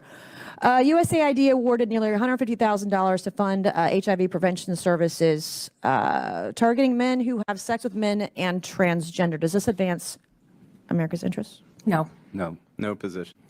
Yeah, unfortunately, I'm limited to 5 minutes, but these are the programs Democrats are so desperate to save. Our foreign assistance system is badly broken, and this ends now. Thank you, Mr. Chairman, and I yield back. Gentlelady yields back. Mr. Chairman, Oh, here we parliamentary inquiry. Yes, sir. The gentlelady has used a phrase that is considered a slur in the LGBTQ community and the transgender community. And let me please finish without interruption. And Tranny. I don't really care. You want penises in women's bathrooms, and I'm not going to have it. Okay. No, thank you. Let It's disgusting. the gentleman state his parliamentary inquiry. To me, a slur is a slur. And here in the committee, a level of decorum requires us to try consciously to avoid slurs. You just heard the gentlelady actually actively, robustly repeat it. That feels good. And I would Try just it. ask the chairman that she be counseled that we ought not to be engaged. We can have debate and policy discussion without offending human beings who are our fellow citizens. And so I would ask, as a parliamentary inquiry, whether the use of that phrase is not, in fact, a violation of the decorum rules. Mr. Chairman, I'm not going to be counseled by a man over men and women's spaces or men who have mental health issues dressing as women. I'm not being counseled by some guy. My inquiry is to the over chairman, Okay. Mr. Chairman. Order. The inquiry is about decorum. Decorum is at the discretion of the chair. That's I will be mansplaining, honest, Mr. Chairman. with the ranking member. I'm not up to date on my politically correct LGBTQ terminology. We'll look into that and get back with you on that. I don't know what's offensive and what's not. I don't know much about pronouns or I appreciate that, offensive Mr. Chairman. terms. in Mr. that Chairman, we don't have to community. anymore. So, I thank the chair for his willingness to further engage in this matter. all right. Chair now recognizes Ms. Norton from Washington, D.C. for 5 minutes. And we're back. Thank you, Mr. Chairman. This is only the second oversight hearing this Congress. The first one was about denigrating federal employees. This one is about denigrating federal employees, too. The Trump administration, including the Trump shadow government, seems intent on dismantling much of the federal government in violation of the Constitution, statutes, and regulations. The administration has relentlessly attacked federal employees, subjecting them to chaos and fear. The administration has imposed a hiring freeze, offered deferred resignation, fired employees, put employees on leave, effectively established Schedule F, and ended telework and remote work. Our two hearings so far are designed to lay the predicate to gut the nonpartisan federal civil service and to convert a significant portion of the remaining civil service into political appointees. Federal workers deserve praise for their expertise, dedication, and service, not derision. Thousands of federal servants have given their lives in the line of duty for the country. Instead of attacking federal employees, this committee should be considering bills to support the federal workforce, such as my bill to combat federal pay compression, or my bill to make permanent the free identity protection coverage that Congress required OPM to temporarily provide to individuals whose social service numbers were potentially compromised during the OPM data breaches. As I said at our last hearing, this committee can do better for the American people. And I yield back, Mr. Chairman. Would the gentlelady please yield to the ranking member? Be glad to. Chair recognizes ranking member. I thank the chair. It was 2 minutes and 10 seconds. I thank the gentlelady. Dr. Resch, could you elaborate just a little bit more on your answer to the previous question about sort of unelected, superannuated appointees who are not subject to the advice and consent of the United States Senate and have arrogated apparently to themselves, either with or without the acquiescence or consent of the president himself, enormous powers? I mean, could you elaborate a little bit on that, on how unprecedented that is, and what are the dangers? What could go wrong with that? Why should we be concerned? And please speak louder into that microphone. Yes, sir. So the problems that can arise from a lack of accountability are many, particularly in the form of DOJ. We see a person that is leading it that is entangled in billions upon dollars of federal contracts, has an empire that is regulated across various industries, across various agencies.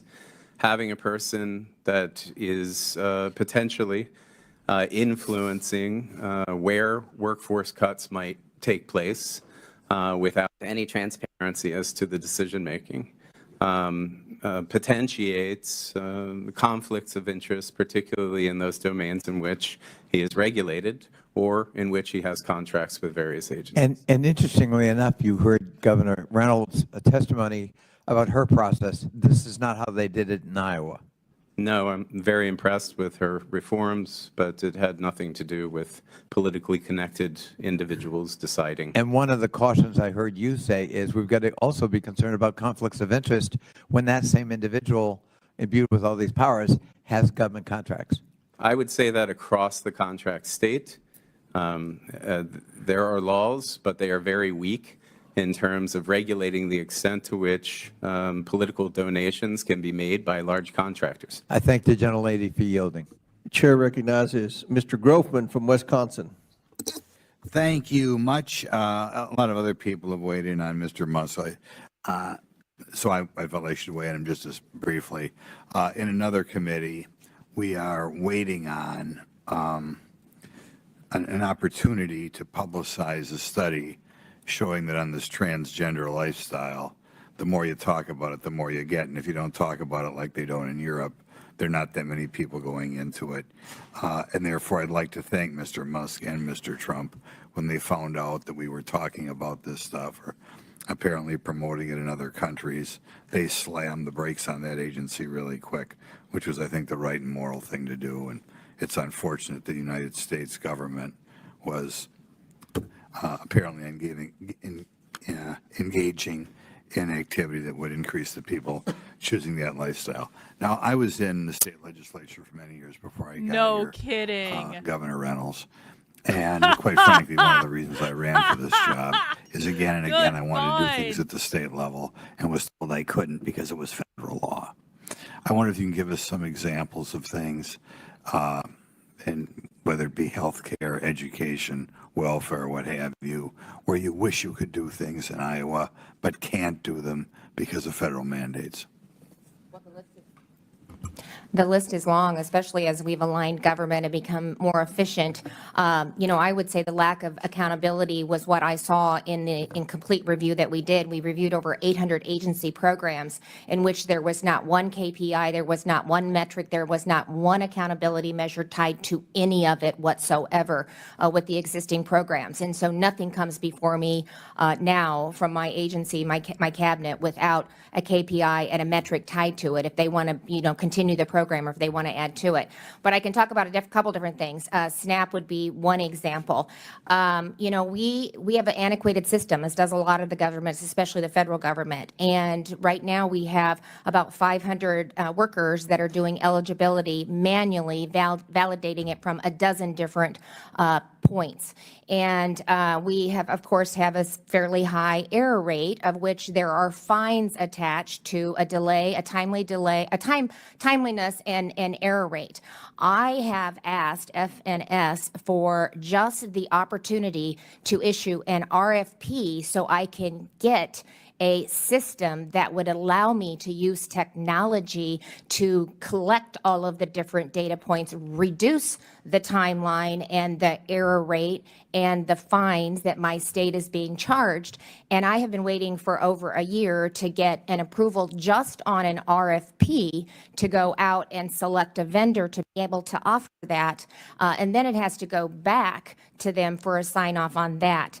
CMS is just another nightmare. We've waited up to 3 years to get managed care rate approvals. I have a Thrive platform that I'm trying to put in place, which is a public-private partnership, which would allow faith-based organizations and nonprofits to help Iowans in need to partner with what we're doing at the government, at the state level.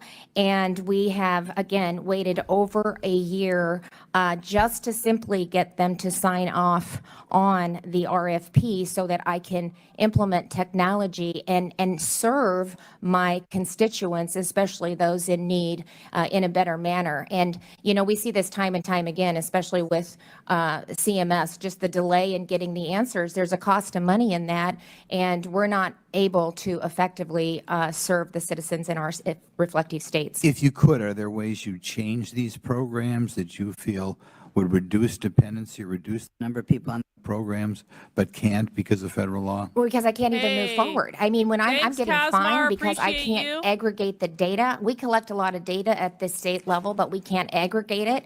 And I'm trying to stand up a system that would allow us to do that. And they're preventing us from doing that by simply signing off on an RFP so that we can move forward. Okay, I'll give you A another. block grant would be another example. Department of Education is a great example of how we could do things differently with the ESSA funding formula. Every single, there's 10 different streams. They all have different funding formulas. They all have different requirements. They all have different outcomes. And if we could streamline those into one formula with consistency across it and block grant that back to the states and give us the flexibility to be innovative and to really meet the various needs in our states, they're all different. Do you think you we get could do people out that. of the special education system quicker if you have more Yeah. flexibility? So that's another example. We could tie the two together, and it could be based on the state plan. I had the AEA, Area Agency Educators, are what run the special education program in our state. It's about $530 million with state and federal funding. Not one person that I talked to, not a school board, not a teacher, not anybody in the AEA system could tell me the cost of providing a service. You know, I mean, so when you continue to grow government, the those types of questions, those types of analysis aren't even taking place. They just need more money, or they want to know if they've spent all of it. There's never an evaluation that's done. There's never an accountability. There's no transparency. And that's why we're getting the results that we're getting. Our scores are horrible. And when I tried to bring some accountability to the system, shut down. I mean, so it's happening at the state and federal level, but if we can work collectively together, I think we can get the results that we're looking for. Thank you very much. A big mistake whenever we do anything on a federal level. Yup. Chair now recognizes Mr. Lynch from Massachusetts. Thank you, Mr. Chairman. As former chairman of the Subcommittee on National Security on this Hilton. committee I appreciate it. many years ago, and as a member for many years as well, we had the opportunity to work extensively with members on both sides of the aisle, Mr. Grothman and others, to conduct oversight of our federal security clearance process. We had a very bad instance in the 2018 timeframe where our security clearance process that was conducted at OPM was hacked by the Chinese. And so they were able to get the identities of anybody who had appeared to try to get security clearance. It was a major intelligence failure. So in 2020, members on this committee and others, especially the Intelligence Committee, made an agreement that we shifted that responsibility over to DOD. And so since then, since 2020, the Department of Defense, it's called the Counterintelligence and Security Agency, DCSA, has been conducting those security clearance applications. And they've been doing very, very well compared to what was going on before. The problem is this, that on day one of his new term, President Trump took an end run around our entire national security apparatus by allowing White House counsel I appreciate to grant new White House officials immediate security clearance at the top secret and sensitive compartmental information level. If you want to keep giving me money, it's okay. Many of those individuals But thank you, I do were appreciate not it. treated with the traditional vetting by the FBI. So top secret SCI security clearance allows individuals to access classified intelligence sources and methods. So these are some of our nation's most sensitive pieces of information, which could cause exceptionally grave damage to U.S. national security and to our intelligence personnel and others who cooperate with them if it was exposed. Dr. Resch, to make matters worse, Mr. Trump has now given Elon Musk and his so-called Doge team unfettered access to Treasury Department and Office of Personnel Management and other federal agencies and systems that manage personnel files, confidential payment systems, and highly classified information. What are the risks? What are the risks of sidestepping the existing security clearance process run by DOD that has worked very, very well to protect our intelligence personnel? I think some of the risks are substantial, particularly given the extent to which this data could be used in training foundational models that Mr. Musk and his team could use to do this data analysis. I have no idea, actually no one has any idea exactly what servers are being used with the access to this data. There is privileged information that the Doge team could use to position themselves or their private interests as players in government contracts for satellite deployment, defense technology, even orbital logistics. He could leverage his ties to Trump to position his own foundational model, XAI, to have exclusive access to protected individual government data to train the models that are really black boxed. Could wield the advantage to undercut competition, shape the AI landscape in fairly frightening ways if this private individual information and government protected data is being used to train those models. Now, this is speculation, pure speculation, because I don't know and neither do you. And frankly, no one does. But beyond creating better performing models, exclusive access to government data would give significant edge in securing long-term contracts. But Dr. Resch, yes. Beyond the speculation, why is it important that sensitive information is only handled by those who have been vetted and granted access to that information? Well, for exactly these reasons, so that it cannot be used for corruptible purposes. Yeah, there are positions in place for our federal career employees to pass through various ethics and conflicts of interest thresholds that SGEs just simply do not have. Okay. Mr. Chairman, my time has expired. I yield back. Gentleman yields back. Chair recognizes Dr. Fox from North Carolina. Thank you very much, Mr. Chairman. Thank you, Kenneth. I appreciate thank our witnesses for being here today to talk about this important subject. Grady. Governor Reynolds, as you're aware, our sprawling federal government has over 400 executive branch agencies and sub-agencies and nearly 1,000 federal boards and commissions. We must reduce the burden and cost of the federal government. With your government reorganization reforms in the state of Iowa, you are able to reduce the number of cabinet-level departments and eliminate many state boards and commissions. What was the impact of your reorganization effort? Well, thank you for that question. I appreciate it very much. Actually, just the efficiencies and just the culture in state government. I now have a cabinet that communicate, that work together, that come up with innovative ideas on their own. And I would have, with a 37-member cabinet, I wouldn't know the people that were in the room, and it's just not manageable. 37 direct reports is not manageable, and so to be able to streamline the cabinet and to lay out a vision and get them excited about the direction that we're taking the state, and whether it's the time that it takes to get a physician's license, it went from 65 days to 1. Whether it talks about when you're getting a building permit, you used to have to go to 3 different agencies, now you go to 1.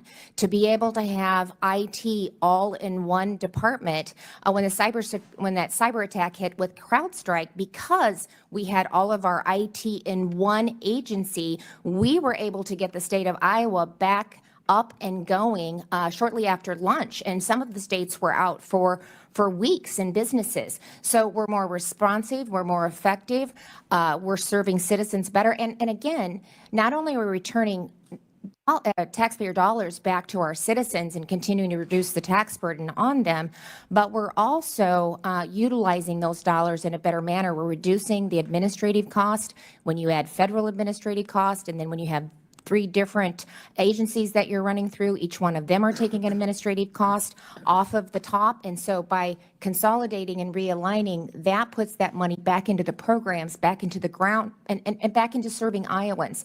And it also gives me the visibility now that I have into the various agencies because of the reduction. We can continue to get better, and we're continuing to make changes. And we will, and a lot of those are coming directly from the cabinet. Let me follow up a little bit. Given your successful reorganization, what advice do you have for the Trump administration to reduce the cost and size of the government? And what advice do you have for Congress to work with the Trump administration to do this? Well, don't buy into the fact that you can't do it. You can do it, and it needs to be done. There's just so much waste at all levels of government, at the federal, at the state, and at the local levels, and we're all serving the same constituency. We need to do it better. Every time there's a duplication, that's a cost to the taxpayer. So we need to think about it holistically, and we need to think about how we can streamline the way in which we're providing these services. I'm a big advocate for block grants back to the states. Again, I think that, reduces a lot of the overhead, a lot of the bureaucracy. It streamlines. It takes an army of people to manage the federal programs that are coming in, especially with the Department of Education, and then the school districts also have to take people off their line of sight on really educating our students, and they're doing compliance instead of working on instruction. So it makes us all better. Thank you, Governor, for being a shining light for us. Mr. Schatz, the Grace Commission created by President Reagan in 1982 claimed that if its recommendations were followed, the national debt would have been $1.9 trillion by the year 2000. Its recommendations were not followed. Instead, the debt reached $5.6 trillion in 2000 and skyrocketed to over $36 trillion today. How can President Trump, DOJ, and Congress ensure that today's government reorganization and reform efforts actually get implemented and start reducing our massive debt? Thank you, Representative Fox. The Grace Commission did save money. President Reagan had $100 billion immediately by executive action. In 10 years, $240 billion, and again, over time, $2.4 trillion from the Grace Commission and other cost-saving recommendations by CIGW. It takes Congress and the executive branch working together. 400 agencies, 1,000 commissions, that's far too much. The budget has only been balanced 5 times in the last 50 years. Think about that. If you're a family and you only balance your budget 5 times in 50 years, you're pretty much broke. And whatever and however it gets done, something needs to be done. And it may not be comfortable for a lot of people, but it really is time to move forward quickly, because if we don't, it's our children and grandchildren that will suffer. Social Security is already spending more than it takes in. So a lot of examples of what needs to be fixed, and quickly. Thank you, Mr. Schatz. Thank you, Mr. Chairman. I yield back. Gentlelady yields back. Chair recognizes Mr. Krishnamurti from Illinois. Thank you, Mr. Chair. Good morning, Mr. Schatz. On the campaign trail, Donald Trump said on August 15th, 2024, grocery prices have skyrocketed. When I win, I will immediately bring down prices starting on day one. You don't dispute that, right? That was a statement, yes. Unfortunately, the price of groceries and eggs have only risen since Donald Trump took office. According to the USDA, the wholesale cost of a dozen eggs has increased from $6.59 on Inauguration Day until now it's $7.53, a 14% increase. Again, you don't dispute that, right? No. I assume you're not happy with this particular increase either, right? Oh, I wish the bird flu wasn't around, but it is. So well, I'm glad you brought that up. According to PBS and Axios, some of the reasons for high grocery prices and high egg prices are avian flu and recalls related to salmonella and listeria. You don't dispute that, right? Correct. My staff went back and checked the hundreds of executive orders that have been issued by Donald Trump, and yet not a single one has mentioned the words avian flu. You don't dispute that, right? As far as I know, that's correct. And not one has mentioned shutting down salmonella, right? I don't know if you can shut down a salmonella, but Or I guess combating salmonella? so. Again, if you And say not one has mentioned listeria? again, if you say so. Well, I don't see a single executive order that will do anything to address high grocery prices or egg prices. This hearing is about right-sizing the federal workforce. I think we should right-size the cost of eggs, Mr. Schatz. Governor Reynolds, in your testimony, you said that the state of Iowa hired an, quote, outside firm to assist you with your efforts to modernize Iowa state government, right? Yes. Of course, at no time did you allow this outside firm to ever control Iowa's state payment systems, right? Correct. And of course, you did not at any time give this outside firm access to the private personal information of all Iowans in the state's payment systems, did you? No. Of course not. Hey, Let's thank talk you, about April. what has happened with Doge for a moment. According to this I'm not letter, sure I would which admit was that on the sent internet, but by thank the you Treasury for giving Department, me your Jonathan tax Bloom money. of the Treasury Department, a Doge affiliate of Elon Musk is now, quote, a special government employee with access to the coded data of the fiscal services payment system. This is the most important federal payment system in the nation, responsible for making $6 trillion in payments every year to hundreds of millions of Americans. And just moments ago, Politico just disclosed that Doge now has access to all Medicare and Medicaid payments as well. Oh, Now, Politico Elon Musk is in disclosed charge of that, did Doge, they? Governor Reynolds. He has not been Politico. confirmed How by the Senate to interesting. any position in the federal government, right? No. And he has not been elected by anybody to anything, right? Correct. He has not, to your knowledge, given a financial disclosure to Congress, correct? Not that I'm aware of. Ma'am, I want to bring your attention to something very disturbing that Musk just recently tweeted out. As we see at this visual, he said, the Doge team is rapidly shutting down illegal payments to Lutheran Family Services. Musk retweeted a post from Michael Flynn likening Lutheran Family Services to, quote, a money laundering operation. Governor, you don't believe that the Lutheran Church or Lutheran Family Services is a money laundering operation, correct? Look, I can tell you that in Iowa, the taxpayers of Iowa hold me personally responsible and accountable for state government, just as they hold President Trump accountable The for Lutheran his Church is as not the a money President of the laundering United operation, States right? And the election that we Ma'am, just Des went Moines, through, Iowa I is think, the home to the Americans largest Lutheran overwhelmingly- congregation in the United States. Iowans overwhelmingly. Is the Lutheran Church a money laundering operation? Listen. Of course not. First of all, every program should be looked at, that's what we're trying to do. Okay, You have the to look Lutheran at, Family I looked Church at has some 800, connection to money laundering? Is that what you're suggesting? I'm not saying that, it but I quick said answer? every. Yes or no I am- question. Is it a is not money yes or no laundering question. operation? I can't speak to that. You can't speak to that. Oh my God. Let's go to this USAID issue. The USAID purchases crops from Iowa farmers.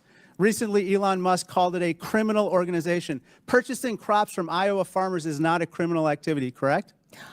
I am the governor of Yes Iowa. or no? I Is that don't a have criminal anything- activity? I am the governor of Iowa, and I don't work with USAID.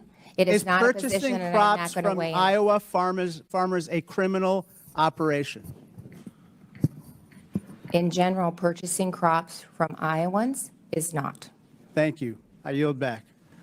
Chair now recognizes Mr. Biggs from Arizona. Thank you, Governor Reynolds and Mr. Schatz. Thanks for being here. In 2021, Governor Reynolds, you led the state of Iowa in challenging OSHA's unconstitutional private sector COVID-19 vaccine mandate. Mr. Chairman, I ask unanimous consent to the filed lawsuit by Governor Reynolds and Governor Reynolds' November 5th, 2021 press release be entered into the record. Without objection, so ordered. Thank you. In that suit, Iowa, Arizona, my state, and 9 other states argued that the federal government lacks the constitutional authority under its enumerated powers to issue this mandate, and its attempt to do so unconstitutionally infringes on the state powers expressly reserved by the 10th Amendment. That's what the lawsuit said, Governor, and I agree with that. And guess who else agreed with it? The courts agreed with it. And it was the same vaccine mandate that led me to introduce my legislation, which is pending. It's called NOSHA, which would return to the states the authority to regulate workplace health and safety. And I noticed that Iowa and Arizona, along with 20 other states, currently operate under an OSHA state plan. Right. Is it correct that to approve a state plan, OSHA certifies that the state's workplace health and safety plans exceed federal requirements? Yes. And Iowa, like Arizona, has maintained an approved state plan since 1985. Yes. Do you believe that state officials and the people of Iowa are better positioned to set workplace health and safety standards than the federal government? I do. If the power to set these standards were returned fully to the states, would you maintain Iowa's existing high standards for workplace safety, or would you make it your mission to put your constituents at risk of danger in the workplace? I would keep it as exemplary as it is right now. Thank you. Let's go to a different topic, kind of where you've been when my colleague wouldn't let you answer questions, but we'll try to get there here. So our nation's $36 trillion in debt with a structural deficit. That's a structural deficit, not a cyclical deficit, of $2 trillion each year, and it's rising. Just last year, for the first time, payments on interest on our debt alone eclipsed our Thanks for becoming a member, budget. Curveballs. I appreciate it. Meanwhile, we're losing hundreds of billions of dollars annually to waste, fraud, abuse, improper payments, etc. Mr. Schatz, thanks for your testimony today. If you're tasked with stopping taxpayers from being defrauded in transfer payment programs, could that be accomplished without a thorough review of how the federal government actually sends money out the door? Absolutely not. In order to determine how the money is being spent, somebody has to see what it looks like. And that's been a big problem for a long time, is no one's looked at it. They just make the payments, and they don't prevent it from being wasted when it goes out of the door. Governor Reynolds, you know, you've done great work in Iowa. I've watched it. Your model for that you've provided for the country is fantastic. Did your reorganization include reviews and improvements to state systems focused on stopping waste, fraud, and abuse, as Mr. Schatz described? It absolutely did. And with the realignment and the visibility, as I said earlier, that I now have into each agency, it gives us even more opportunities to continue to refine and make our systems better. You know, it's not a matter of there's money in the system.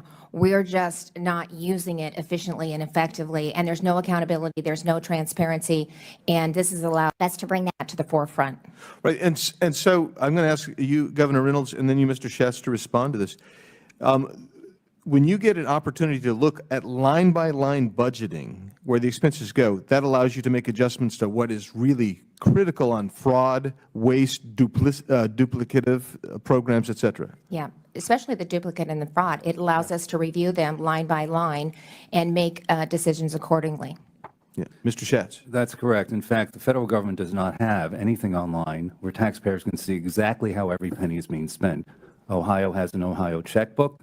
You can look it up online.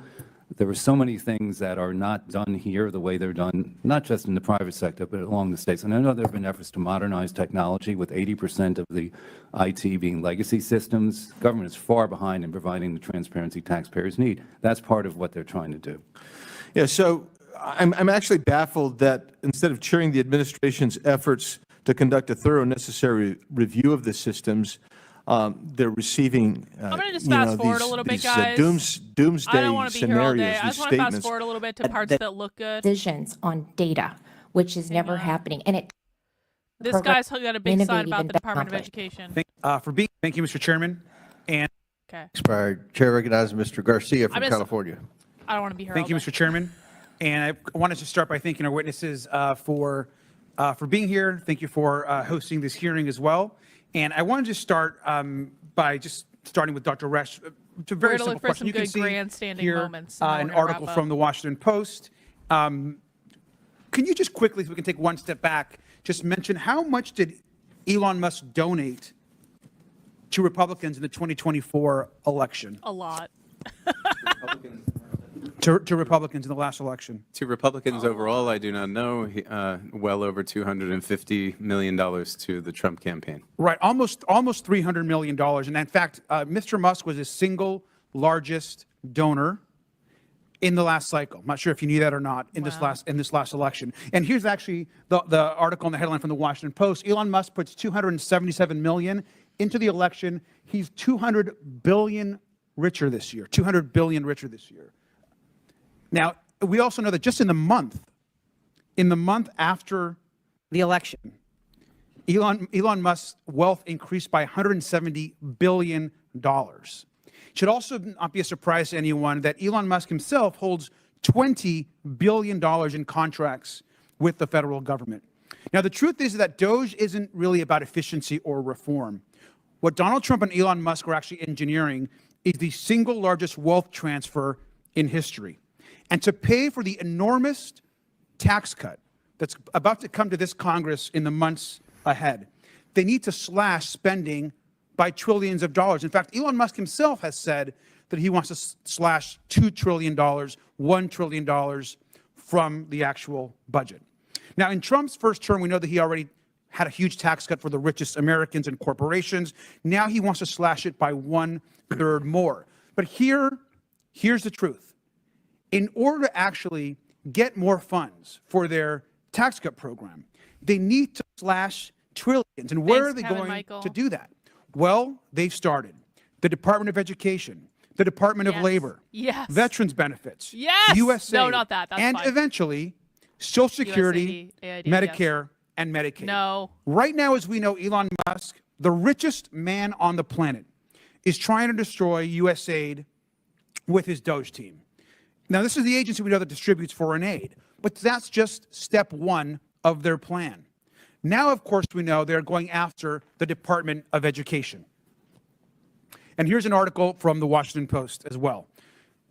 Trump preps order to dismantle the Department of Education as DOGE probes data. Now, let me just begin by saying that their mission is to destroy federal agencies like the Department of Ed, to then save money and then transfer that wealth to Elon Musk, his companies, and their billionaire friends through a massive tax cut. Eliminating the Department of Ed would be catastrophic for children all over this country. I'm a longtime educator. I spent 10 years in the classroom teaching and as an administrator. The funding provided by the Department of Ed is critical to children with disabilities, student loans for colleges, and ensuring that students are protected across this country. The Department of Ed has $160 billion to help kids pay for college, $18 billion for low-income kids at K-12 schools, $15 billion for kids with disabilities. And in most cases, most schools are reliant on the Department of Ed to ensure that students with disabilities or that have additional needs get the education that they deserve. And now all of that is on the line because billionaires and corporations in this country need and want a larger tax cut. So let's be crystal clear about what Elon Musk is actually doing right now. It's a wealth transfer to himself and his billionaire friends. I also just want to note that just recently, and yesterday, in fact, the New York Times reported that now they are accessing the control centers for Medicare and Medicaid services. This can be catastrophic to people across this country. And so this committee, rightly so, has asked and demanded that Elon Musk testify under oath in front of this committee. We know that the law is on the side. We know that what he's doing is unconstitutional. And we demand that he come here and provide answers, not just to us, but to the American public. And with that, I yield back. Thank you. Gentleman yields back. Chair recognizes Mr. Crane from Arizona. Thank you, Mr. Chairman. Mr. Chairman, would it be possible to get some therapy dogs in here for for my colleagues on the other side of the aisle. We could ask Mr. Raskin's shrink to. I'm worried about their mental stability. Yeah. You know, I think it's funny, Mr. Chairman, when I hear my colleagues on the other side of the aisle whining and Oh, complaining. Those are insults, to be clear. Elon Musk. Excuse me, this is my time. Thanks. Listen to this. This guy's being Elon uppity. Musk and how much money he donated to President Trump. Yet I don't recall the same outrage when billionaires on their side of the aisle like Mark Zuckerberg, George Soros, or any of the other ones that were donating massive sums of money to their side of the aisle. Mr. Resch, I want to start with you real quick. I read something you stated in your testimony. You said, rather than a bloated bureaucracy, we face a workforce stretched too thin, forced to oversee an increasingly complex web of outsourced operation with limited personnel and resources. Is that correct? Did you say that in your testimony, sir? Yes, sir. I'd like to read you a list of priorities over at USAID right now, one of the agencies that Elon Musk, who's triggered my colleagues on the left so much, the Agency for International Development, which had a budget of over $40 billion in fiscal year 2023. This is not a exhaustive list. It's a very small list, but $1.5 million to advance diversity, equity, and inclusion in Serbia's workplaces and business communities. $2.5 million for electric vehicles in Vietnam. $2 million for sex changes and LGBT activism in Guatemala. $6 million to fund tourism in Egypt. Hundreds of thousands of dollars for a nonprofit linked to designated terror organizations, even after an inspector general launched an investigation. Do you still stand by your comments, sir? Yes, my comments were in regards to the ability of administrators to adequately oversee the funds that Congress has appropriated to them for these programs. Yeah, so you don't think this is a bloated workforce when we're spending money overseas like that? Sir, are you aware that we're over $36 trillion in debt, Mr. Resch? Yes, I certainly am. Okay, so you still stand by your comments that this isn't a bloated federal workforce? The federal workforce represents 4% of the entire budget for every. Sir, do you know how much? Do you know what the annual deficit is every year? Please. It's over $2 trillion. I understand that. Okay, so you still stand by your comments that it's not a bloated workforce? $2 trillion is not reflective of the workforce that is the federal employee. Oh, it's not? We're not spending money on the workforce? Your entire budget, 4%. If you cut the entire workforce, 4% would be reflected. Do you know why often we use private companies and contractors in the federal government, sir? Because you can actually fire them. It's a lot easier to fire them if they're not performing. Sir, have you ever ran a large organization or a small business? No, I have not. I just find it interesting that we bring in a governor of one of the United States who has actually run a state to talk about all the cuts, the elimination of fraud, waste, and abuse, and how she's got her state high performing and made a bunch of changes so that they actually have a surplus. And my Democrat colleagues bring in a professor who's never run a large organization, yeah, never run a small business. This. Yeah, he's right. And therefore has really no idea what it's like to deal with the consequences of out of control spending and inefficiencies. Does that strike anybody else in the room as odd? What about you, Mr. Schatz? Who are you going to take advice from on efficiency? Somebody who's actually run a large organization or business or maybe a state? And I'm not trying to throw shade at Dr. Resch and his profession. There's been a lot of professors in my life that have brought me a lot of value. But when we're talking about trying to add efficiencies to the largest government in the history of the world that's operating at $36 trillion national debt, $2 trillion annual deficit, Mr. Schatz, who are you going to take counsel and advice from? Well, I think anyone who has an idea about how to cut spending should be welcome, and that could include academics, it can include nonprofit groups, governors. So the point is to get the job done, not to keep talking about it. That's right. And the last thing I'll say is, because my Democrat colleagues are losing their mind with Elon Musk. Don't forget that Elon Musk campaigned with the president. The American people were very excited about Elon Musk using all of the tools and experience that he has and that he's used in the private sector to come in and streamline this federal government. Thank you, Mr. Chairman. I yield back. Thank you. Marjorie's Chair coming recognizes up. Mr. Frost Marjorie from Taylor Florida. Greene. That's kind of like what I'm waiting for at the moment. Thank you. Governor Reynolds, thank you so much for being here today. I've been to Iowa. I've spent a lot of time in Iowa. It's a beautiful state. So thank you for being here. Medicaid covers almost 700,000 Iowans, over a third of Iowa's children. In 2013, I believe, Iowa expanded Medicaid. I have a few questions for you. If Medicaid funding were to disappear, what would that mean for the people of Iowa?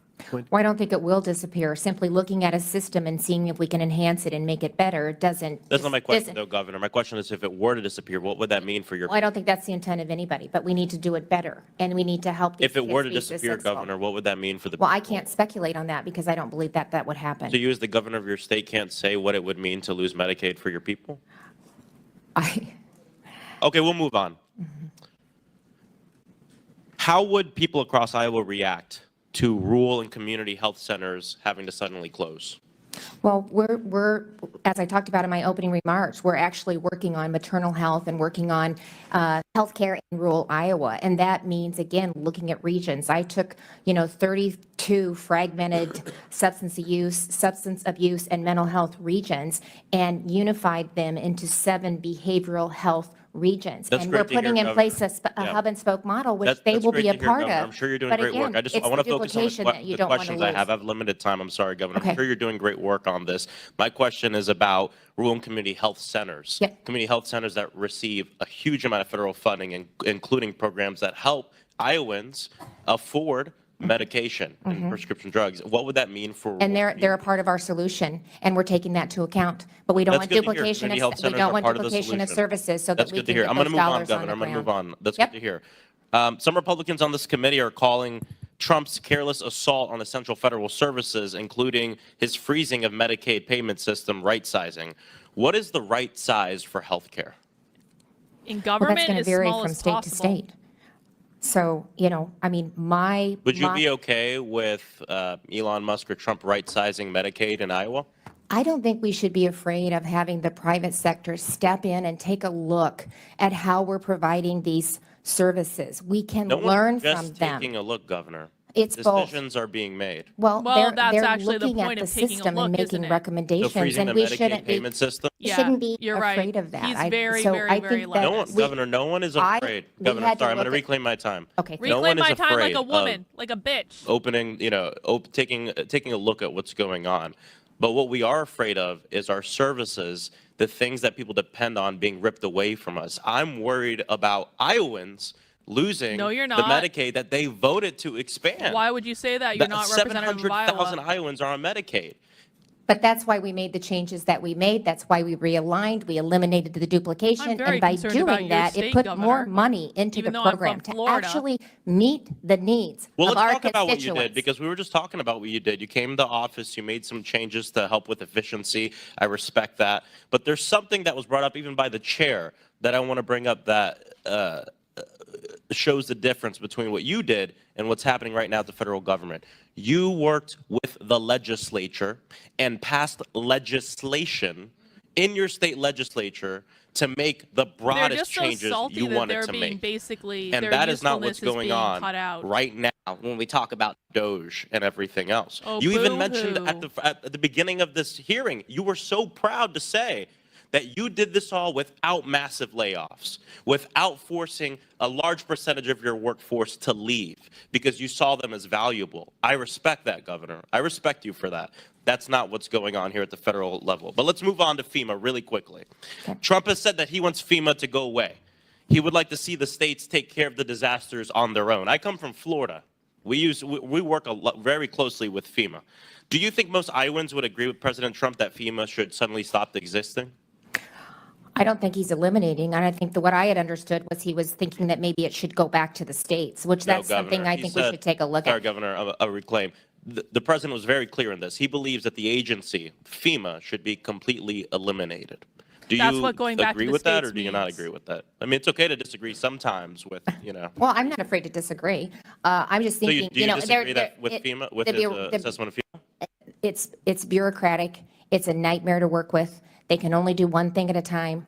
I have There's issues impacted with FEMA, individuals. maybe we There are need to fix huge, it. But do you agree with him that we should we could have a eliminate whole it? nother hearing Governor, on sorry, I'm that. going to reclaim my time. Do you agree with him that we should eliminate FEMA? Reclaim my Yes or time. no? I think we need to take a look at it and how Take those a look at services it. are delivered. But you don't think we should eliminate it? I think we should take a look at it and see how those services are delivered. Okay, but it sounds like you don't think we should we shouldn't get rid of it, which I agree with. In the past 10 years, your state has been granted FEMA support 10 times.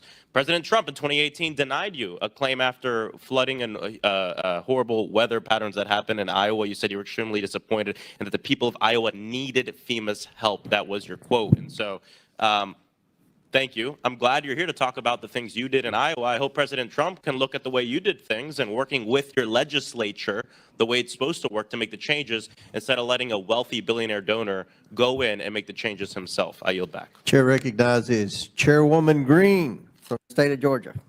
Thank you, Mr. Chairman. My Democrat colleagues are reacting with manufactured outrage over Elon Musk and the Doge team going in and cleaning up the federal government. They're saying the American people did not vote for this, but I would like to correct that record. On July 13th, when President Trump was shot in Butler, Pennsylvania, Elon Musk got behind President Trump and he endorsed him. And then on August 19th of 2024, this is before the election, Elon Musk posted on his own account, "I am willing to serve," and that right there says Doge. This was not something that was created after the election. It is no surprise to the American people. As a matter of fact, the Department of Government Efficiency was a key part of President Trump's campaign, and President Trump campaigned over and over again on Doge True, and Marjorie. Elon Musk helping him. As a matter of fact, right here on Rolling Stones, which is very far left, by the way, True. Trump says he would give Elon Musk a top role in his administration. Again, this was on August 20th, 2024, well before the election. This was no surprise to the Are you American saying people knew? The American people love Doge so much. They love the concept of saving the federal government, saving Americans, and putting America first, cutting the waste and the spending, cutting down the size of the federal government. They love it so much, they voted for President Trump and elected him with an overwhelming victory. He won the popular vote, 312 electoral college votes. It's the Democrats that are the ones that are still lost on their message, and their message is a failure, and the American people spoke out about it. As the national debt approaches $36.5 trillion, our children and our grandchildren's futures are being sacrificed at the altar of wasteful government spending and corruption. With my new subcommittee on Doge this Congress, we are going to dig deep on the wasteful spending That's and actually gonna corrupt be great. I bureaucracies wanna watch those that have hearings. plagued our nation for far too long.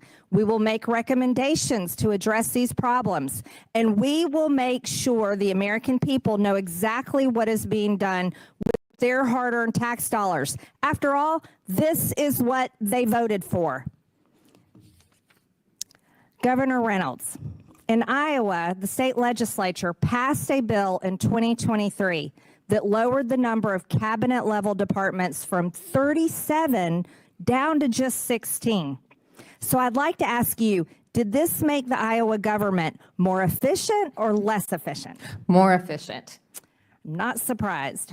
Is the Iowa government still able to provide all the services your constituents require of you? We're actually doing a better job of it and putting more money into the programs or returning it back to the taxpayers. Amazing. It sounds like Doge has already worked in Iowa.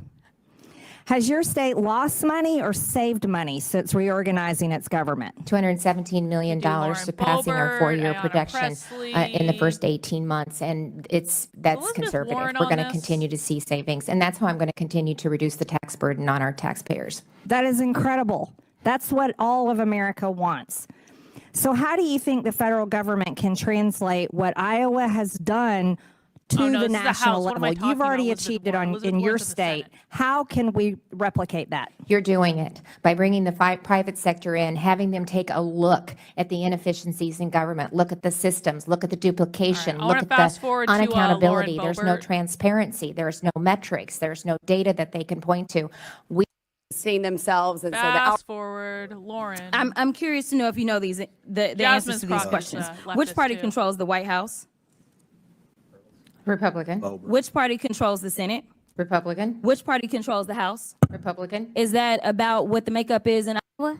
Yes. And that has allowed you to be able to get your agenda across, correct? Yes. Yes. And you haven't had to bring in somebody to basically Oh my usurp God. any types of norms because you This worked talking through the point is process, so correct? tired. Well, I did executive orders, Yes or no? 2080 Yes or no? agreements, and then Yes- went yes to the or no? Because legislature we're as gonna well. have It wasn't all I'm of the gonna above. reclaim my time All because of we the don't have above. much time left. Reclaim I my also time. want to point out that you specifically talked about that you recently had 3 national declarations for disasters, and I want to enter into the record a unanimous consent. Trump moves to abolish FEMA, shift disaster response to states. Without objection. And my Order. final unanimous consent I'd ask says that Mike Johnson's budget plan is at risk of collapse, even though we know that y'all control all 3 levers of government. So if this is what y'all want to do, then Well, go you ahead can't and clean it account up for and fix dumb it and Republicans. just go through the process. And honestly, there's nothing that we will be able to say about it. Order. And with that, I will yield.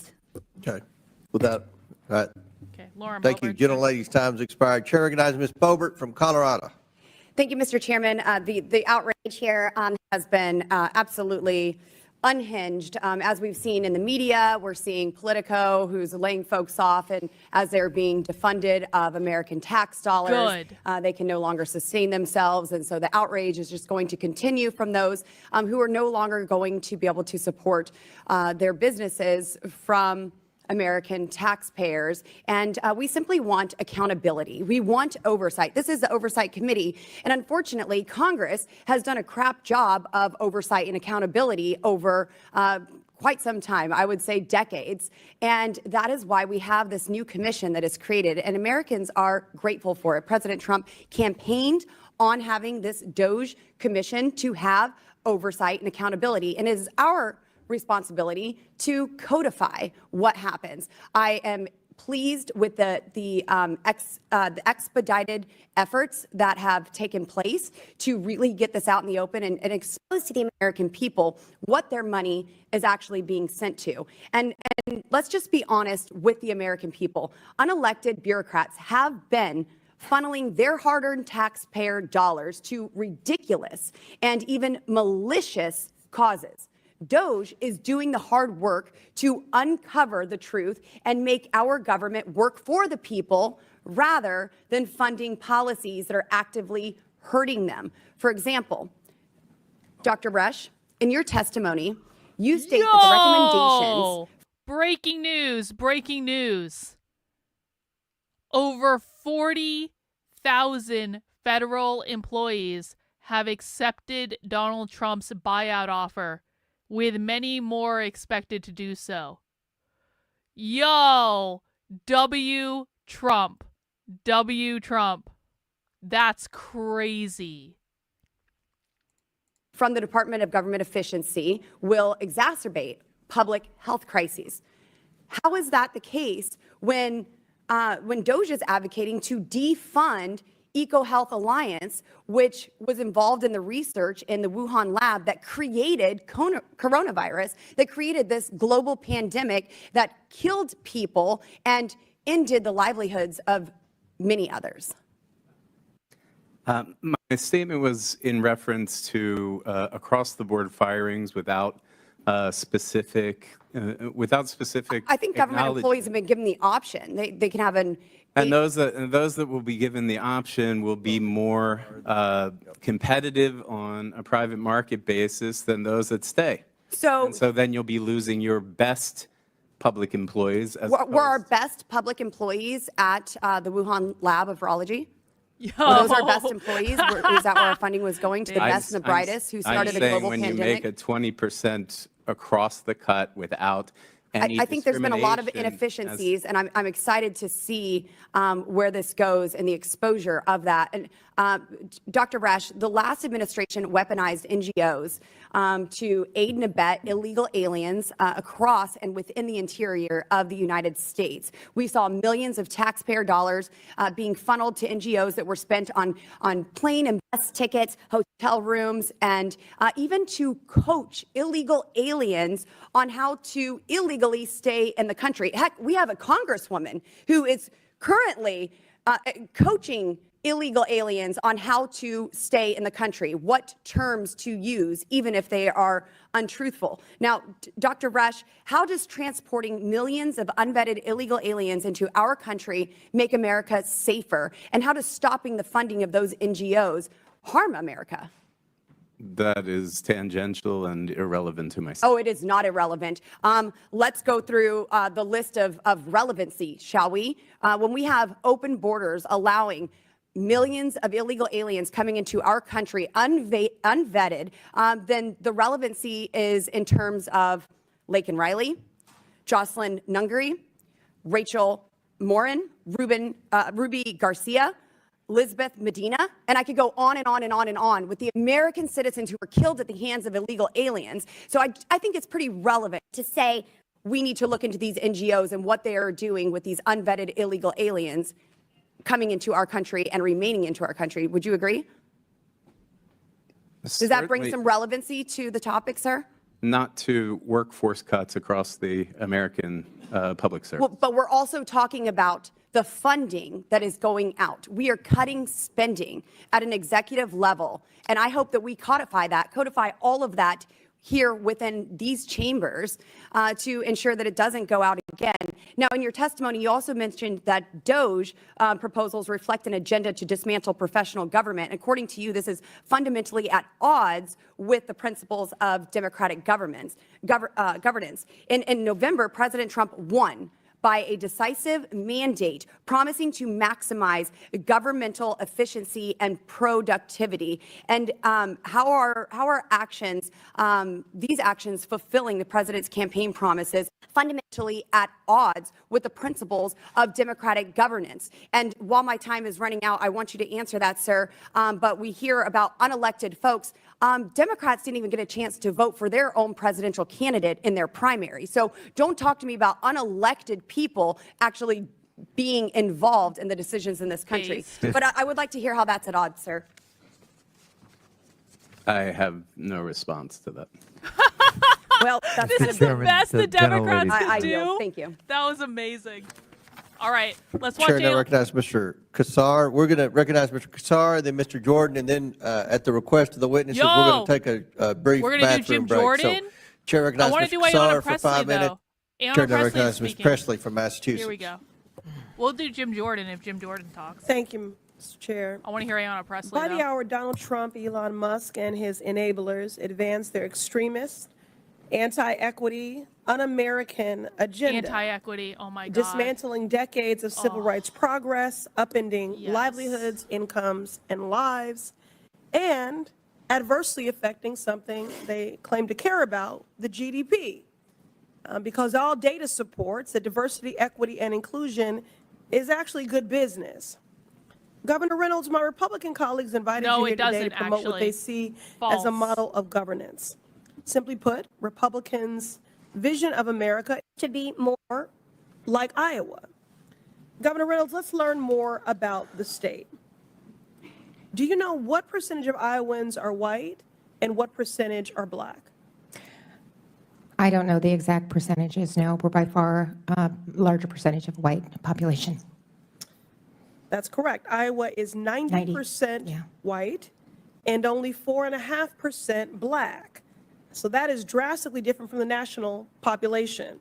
So when Republicans suggest Iowa should be a national model, they're advocating for a government that doesn't reflect our country. So let's talk about what this model of governance actually means in practice. In Iowa, you signed State Senate Bill 2385 to eliminate more than 80 state boards and commissions, including those representing Black Iowans, Latinos, women, people with disabilities, and Asian, Pacific Islanders, communities that are marginalized and vulnerable and have fought for decades. to Why have a do they seat need at the boards table. for Asian and Pacific Now, Islanders in Republicans call Iowa? this fiscal responsibility. I just call it erasure. Governor Reynolds, the Iowa Legislative Services Agency What does conducted a Iowa have to do with nonpartisan American Samoa and analysis Hawaii? of that bill. Do you know how much money was saved when you eliminated those commissions? Actually, it was not about saving money. It was about putting more resources behind the Department of Human Rights so Reclaim my that time. we Reclaim could my actually time. provide them more You're saying something I don't like. resources for Reclaim my minority time. communities. Reclaiming my time. Let me help you with the math. I wonder if they do training on that. Roughly $112,000 in your state budget was saved. So that is 0.001%, barely a rounding error. So honestly, given your current salary, Iowans would have saved more money just by eliminating your salary. Mr. Chair, I ask unanimous consent to enter the LSA fiscal note into the record. Without objection, it's ordered. In addition to cutting boards and commissions, Iowa started closing government agencies. Now, this is the same thing that Elon Musk and Donald Trump are trying to do at the national level. Now, Governor Reynolds, let's be clear. I have no problem with Iowans, but I do with your leadership. So let's look at the results, shall we? In Iowa, there have been skyrocketing maternal mortality rates. Mr. Chair, I ask unanimous consent to enter into the record this article titled, Iowa's Maternal Death Rates Rise as Birthing Units Close. Without objection, it's ordered. In Iowa, students' test scores have been declining. Mr. Chair, I ask unanimous consent to enter into the record this article titled, Iowa Scores in 50 State Education Rankings Decline from Years Past. Without objection, it's ordered. In Iowa, more kids are going hungry. Is this the kind of government efficiency y'all are talking about? Mr. Chair, I ask unanimous consent to enter into the record this article titled, Iowa's food pantries hit record high numbers this summer. Without objection, it's ordered. So let's be clear about what Republicans are actually doing. You are making people poorer. You are making people hungrier, more vulnerable, and Okay, gutting their Ayanna. civil rights. Okay, These Ayanna. attacks on diversity, equity, and inclusion, they were never about efficiency. They certainly were never about merit. It's just a deliberate, calculated attempt to erase marginalized communities from government while eliminating essential services for workers, families, and the people that we are actually elected to protect. They want a country for and by millionaires that advances white supremacy, and that is the real agenda. It advances And white I will do supremacy. everything I can to speak truth to power and Capitalism. stand in the way of that. I yield Everyone back. knows that, right? She means Gentleman yields capitalism. back. Chair recognizes- That's what she's oh, talking about. And we've got to It's not go about skin to color. two Democrats now. Chair recognizes Ms. Randall. All right.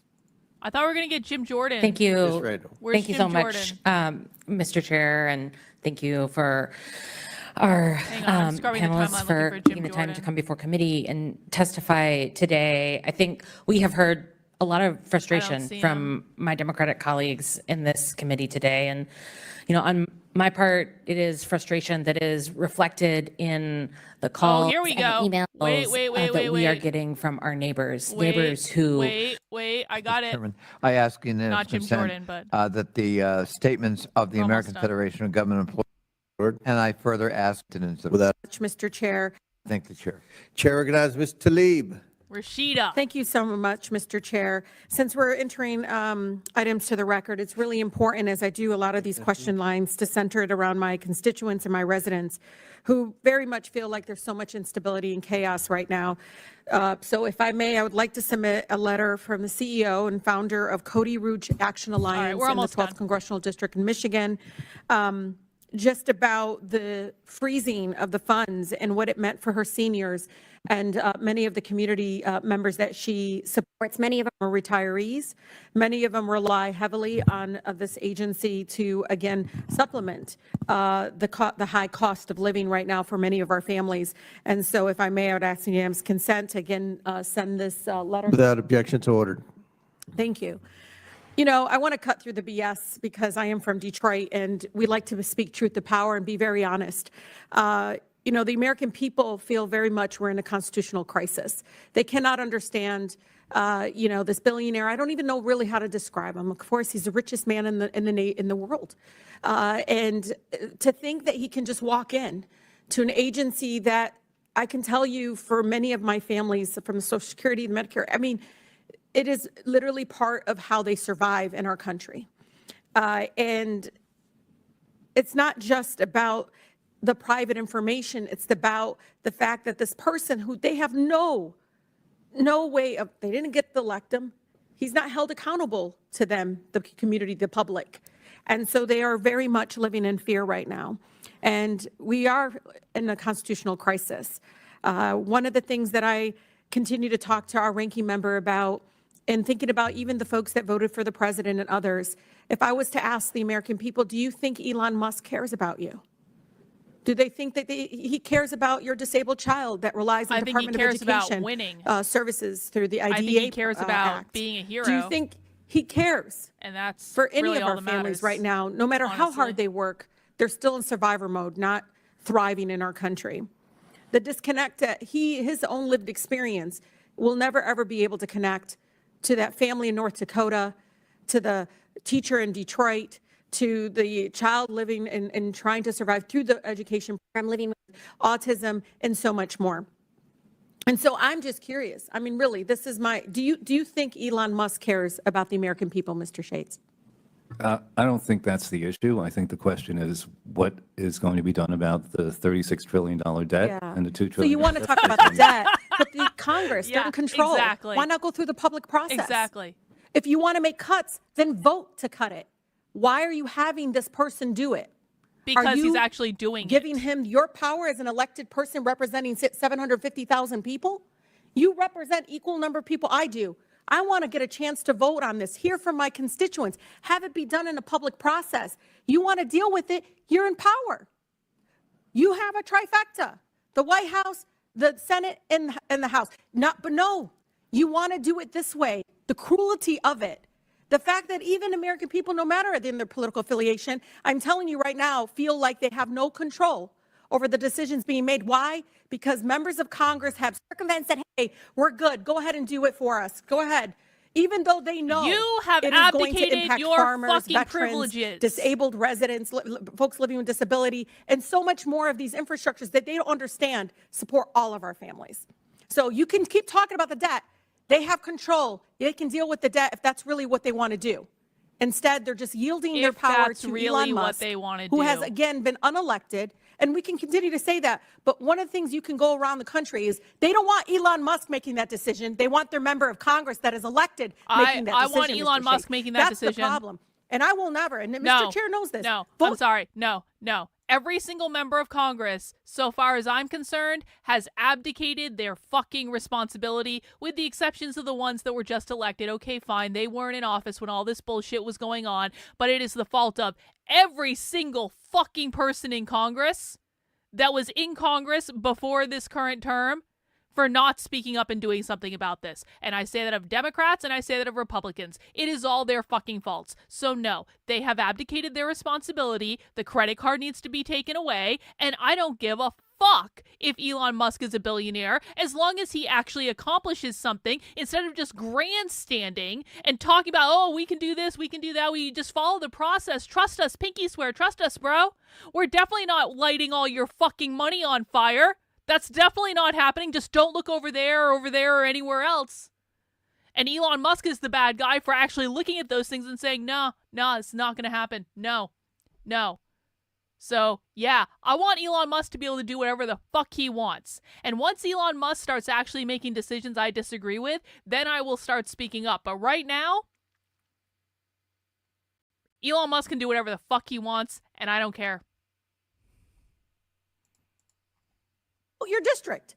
Come here and vote your district. If your district wants you to cut these various programs, go cut a public education, Department of Education, then go ahead and vote on it.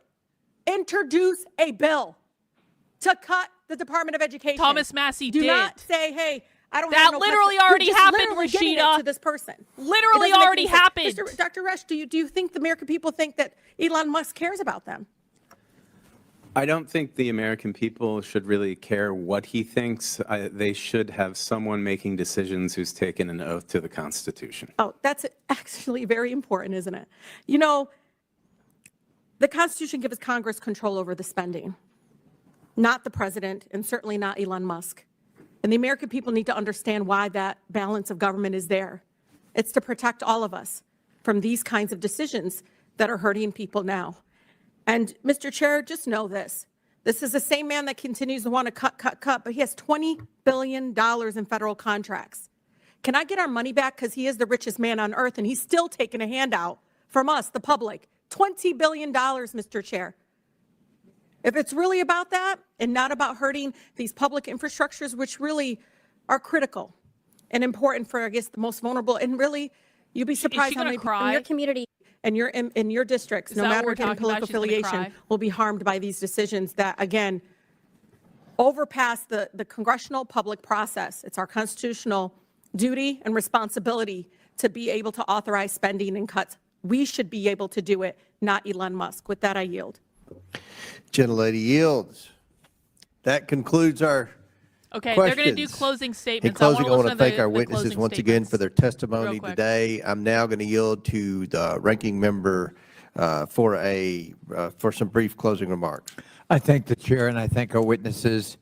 You know, we've spent the entirety of this hearing under the rubric of right-sizing government, as if we all know presumptively what the right size is, which of course nobody does. In fact, it's not even necessarily a sensical question. But we have ignored half of what should be involved in any enterprise, business, nonprofit, or government, and that is the revenue side of the picture.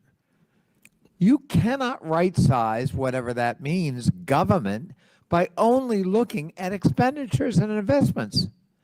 You've got to look at how we finance it. Does anyone think that Elon Musk, in running Tesla, had a meeting when he took it over and said to his management crew, whatever we do, we are never again discussing or modifying the price of a Tesla. Whatever it is today, it's frozen forever. And all company profits will be derived from spending, expenditure cuts. Of course not. I heard the governor of Iowa say we ought to run government like a business. Well, then run it like a business. And that means there are two sides to the ledger, revenue as well as expenditure. I also heard the governor of Iowa say that there's nothing wrong with looking at the enterprise and making recommendations. I couldn't agree more. But that isn't what Elon Musk and company are doing. They're taking a wrecking ball to the federal government. They're firing people. They're intruding in very sensitive databases. They are threatening to close down entire departments and agencies of the federal government without any mandate, without any confirmation by the U.S. Senate, and without a howdy-do by the Congress of the United States. This committee Without a and Congress howdy-do. cannot Yeah. be supine in the face of that threat. We must play our legitimate role. And if my colleagues on the other side can muster a majority to, in fact, shut down these agencies, then so be it. But it cannot be something delegated to an unelected billionaire oligarch from South Africa. I yield back. Gentleman yields back. I must say, there's been a... All right, I think we're done.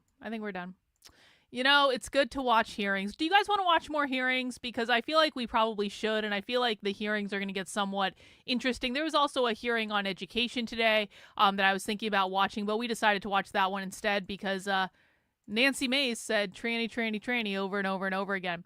Anyway, guys, I got to go do some other work. If you want to catch up with my analysis on the left, head over to my Substack. That is Carlin, KARLYN.substack.com. And you can sign up and support my work for $8 a month, $80 a year. You get a variety of perks to include access to my supporter Discord, where we do movie night at least twice a week now. We have a writers group on Thursday nights. So if you're a writer, if you're a creative, you can join the Discord and get help from other writers and other creatives. I have a lot of creatives in my community. We also are doing a Bitchcraft call on Saturday at 3 p.m. That's a monthly call that we do where we bitch and we craft, and it's going to be an open Zoom call. Everyone can join. You can find out all the information over in the latest digest newsletter. Just scroll all the way down to the bottom and you will find all your supporter perks. Also, as a reminder, I have just launched a new limited edition design in the Unwoke Art store. The design is very, very simple. It seems as though Trump might be trying to create an executive order about abolishing the Department of Education. And while I do definitely hope that that does occur, I just want to remind people that it is not actually enough to abolish the Department of Education. You need to actually go one step further than that. And one step further than that is abolishing the public schools. And so we've got this new limited edition design that pretty clearly says that, where you can wear it loud and proud. It looks like an awesome shirt, and I'm going to be looking forward to wearing it. It's only going to be available this month in the Unwoke Art store. It is currently 25% off. You do not need a discount code. Just put it in your cart and you can pick it up. We've got it in black, we've got it in red, gold, navy, purple, and for Judy, for our base Judy, I even made it in white. We also have, I rarely do these baseball shirts, but I just couldn't resist just because that looks effing cool. All right. So this is a limited edition design. Check it out in the store. Also we still have the Trump I Love You Valentine's Day design. That is only going to be available for this week only, as we are wrapping up our limited edition Valentine's Day sale. You've got the cards, you've got the wrapping paper, you've got the candles, mugs, glasses, even stuffed animals with our limited edition Trump design, all sorts of other great designs in the Unwoke Art store. I have a massive, massive selection of what I think is like the best anti-communist merch on the internet. No big deal. So if you want to support the work I'm doing, head over to the store. We're always launching new things and doing specials and limited editions and stuff like that to do cultural commentary and to, laugh so that we don't have to cry. Anyway, guys, that's all I have for today. I will be back tomorrow at 5 p.m. Take care. We'll see you soon. And bye. Have a good one.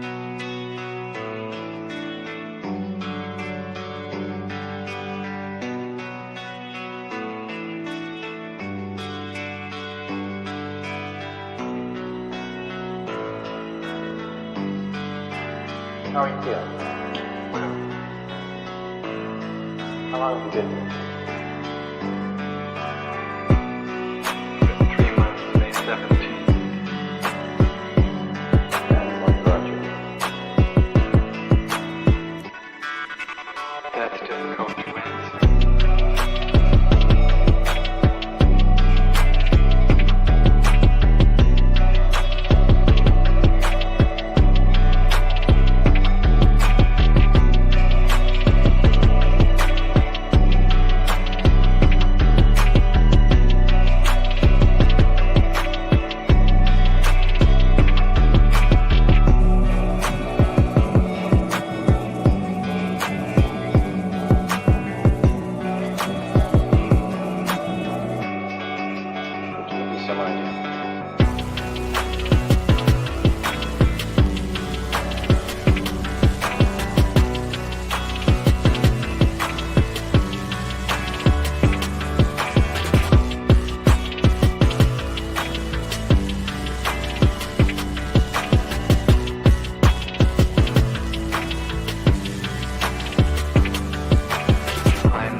did influence my thinking and consequently my actions.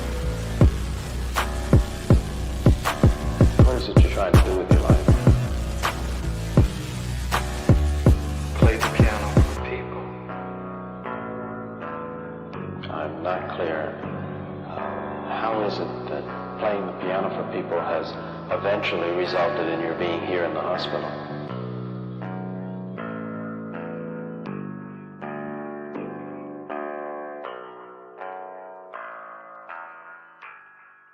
That's difficult to answer.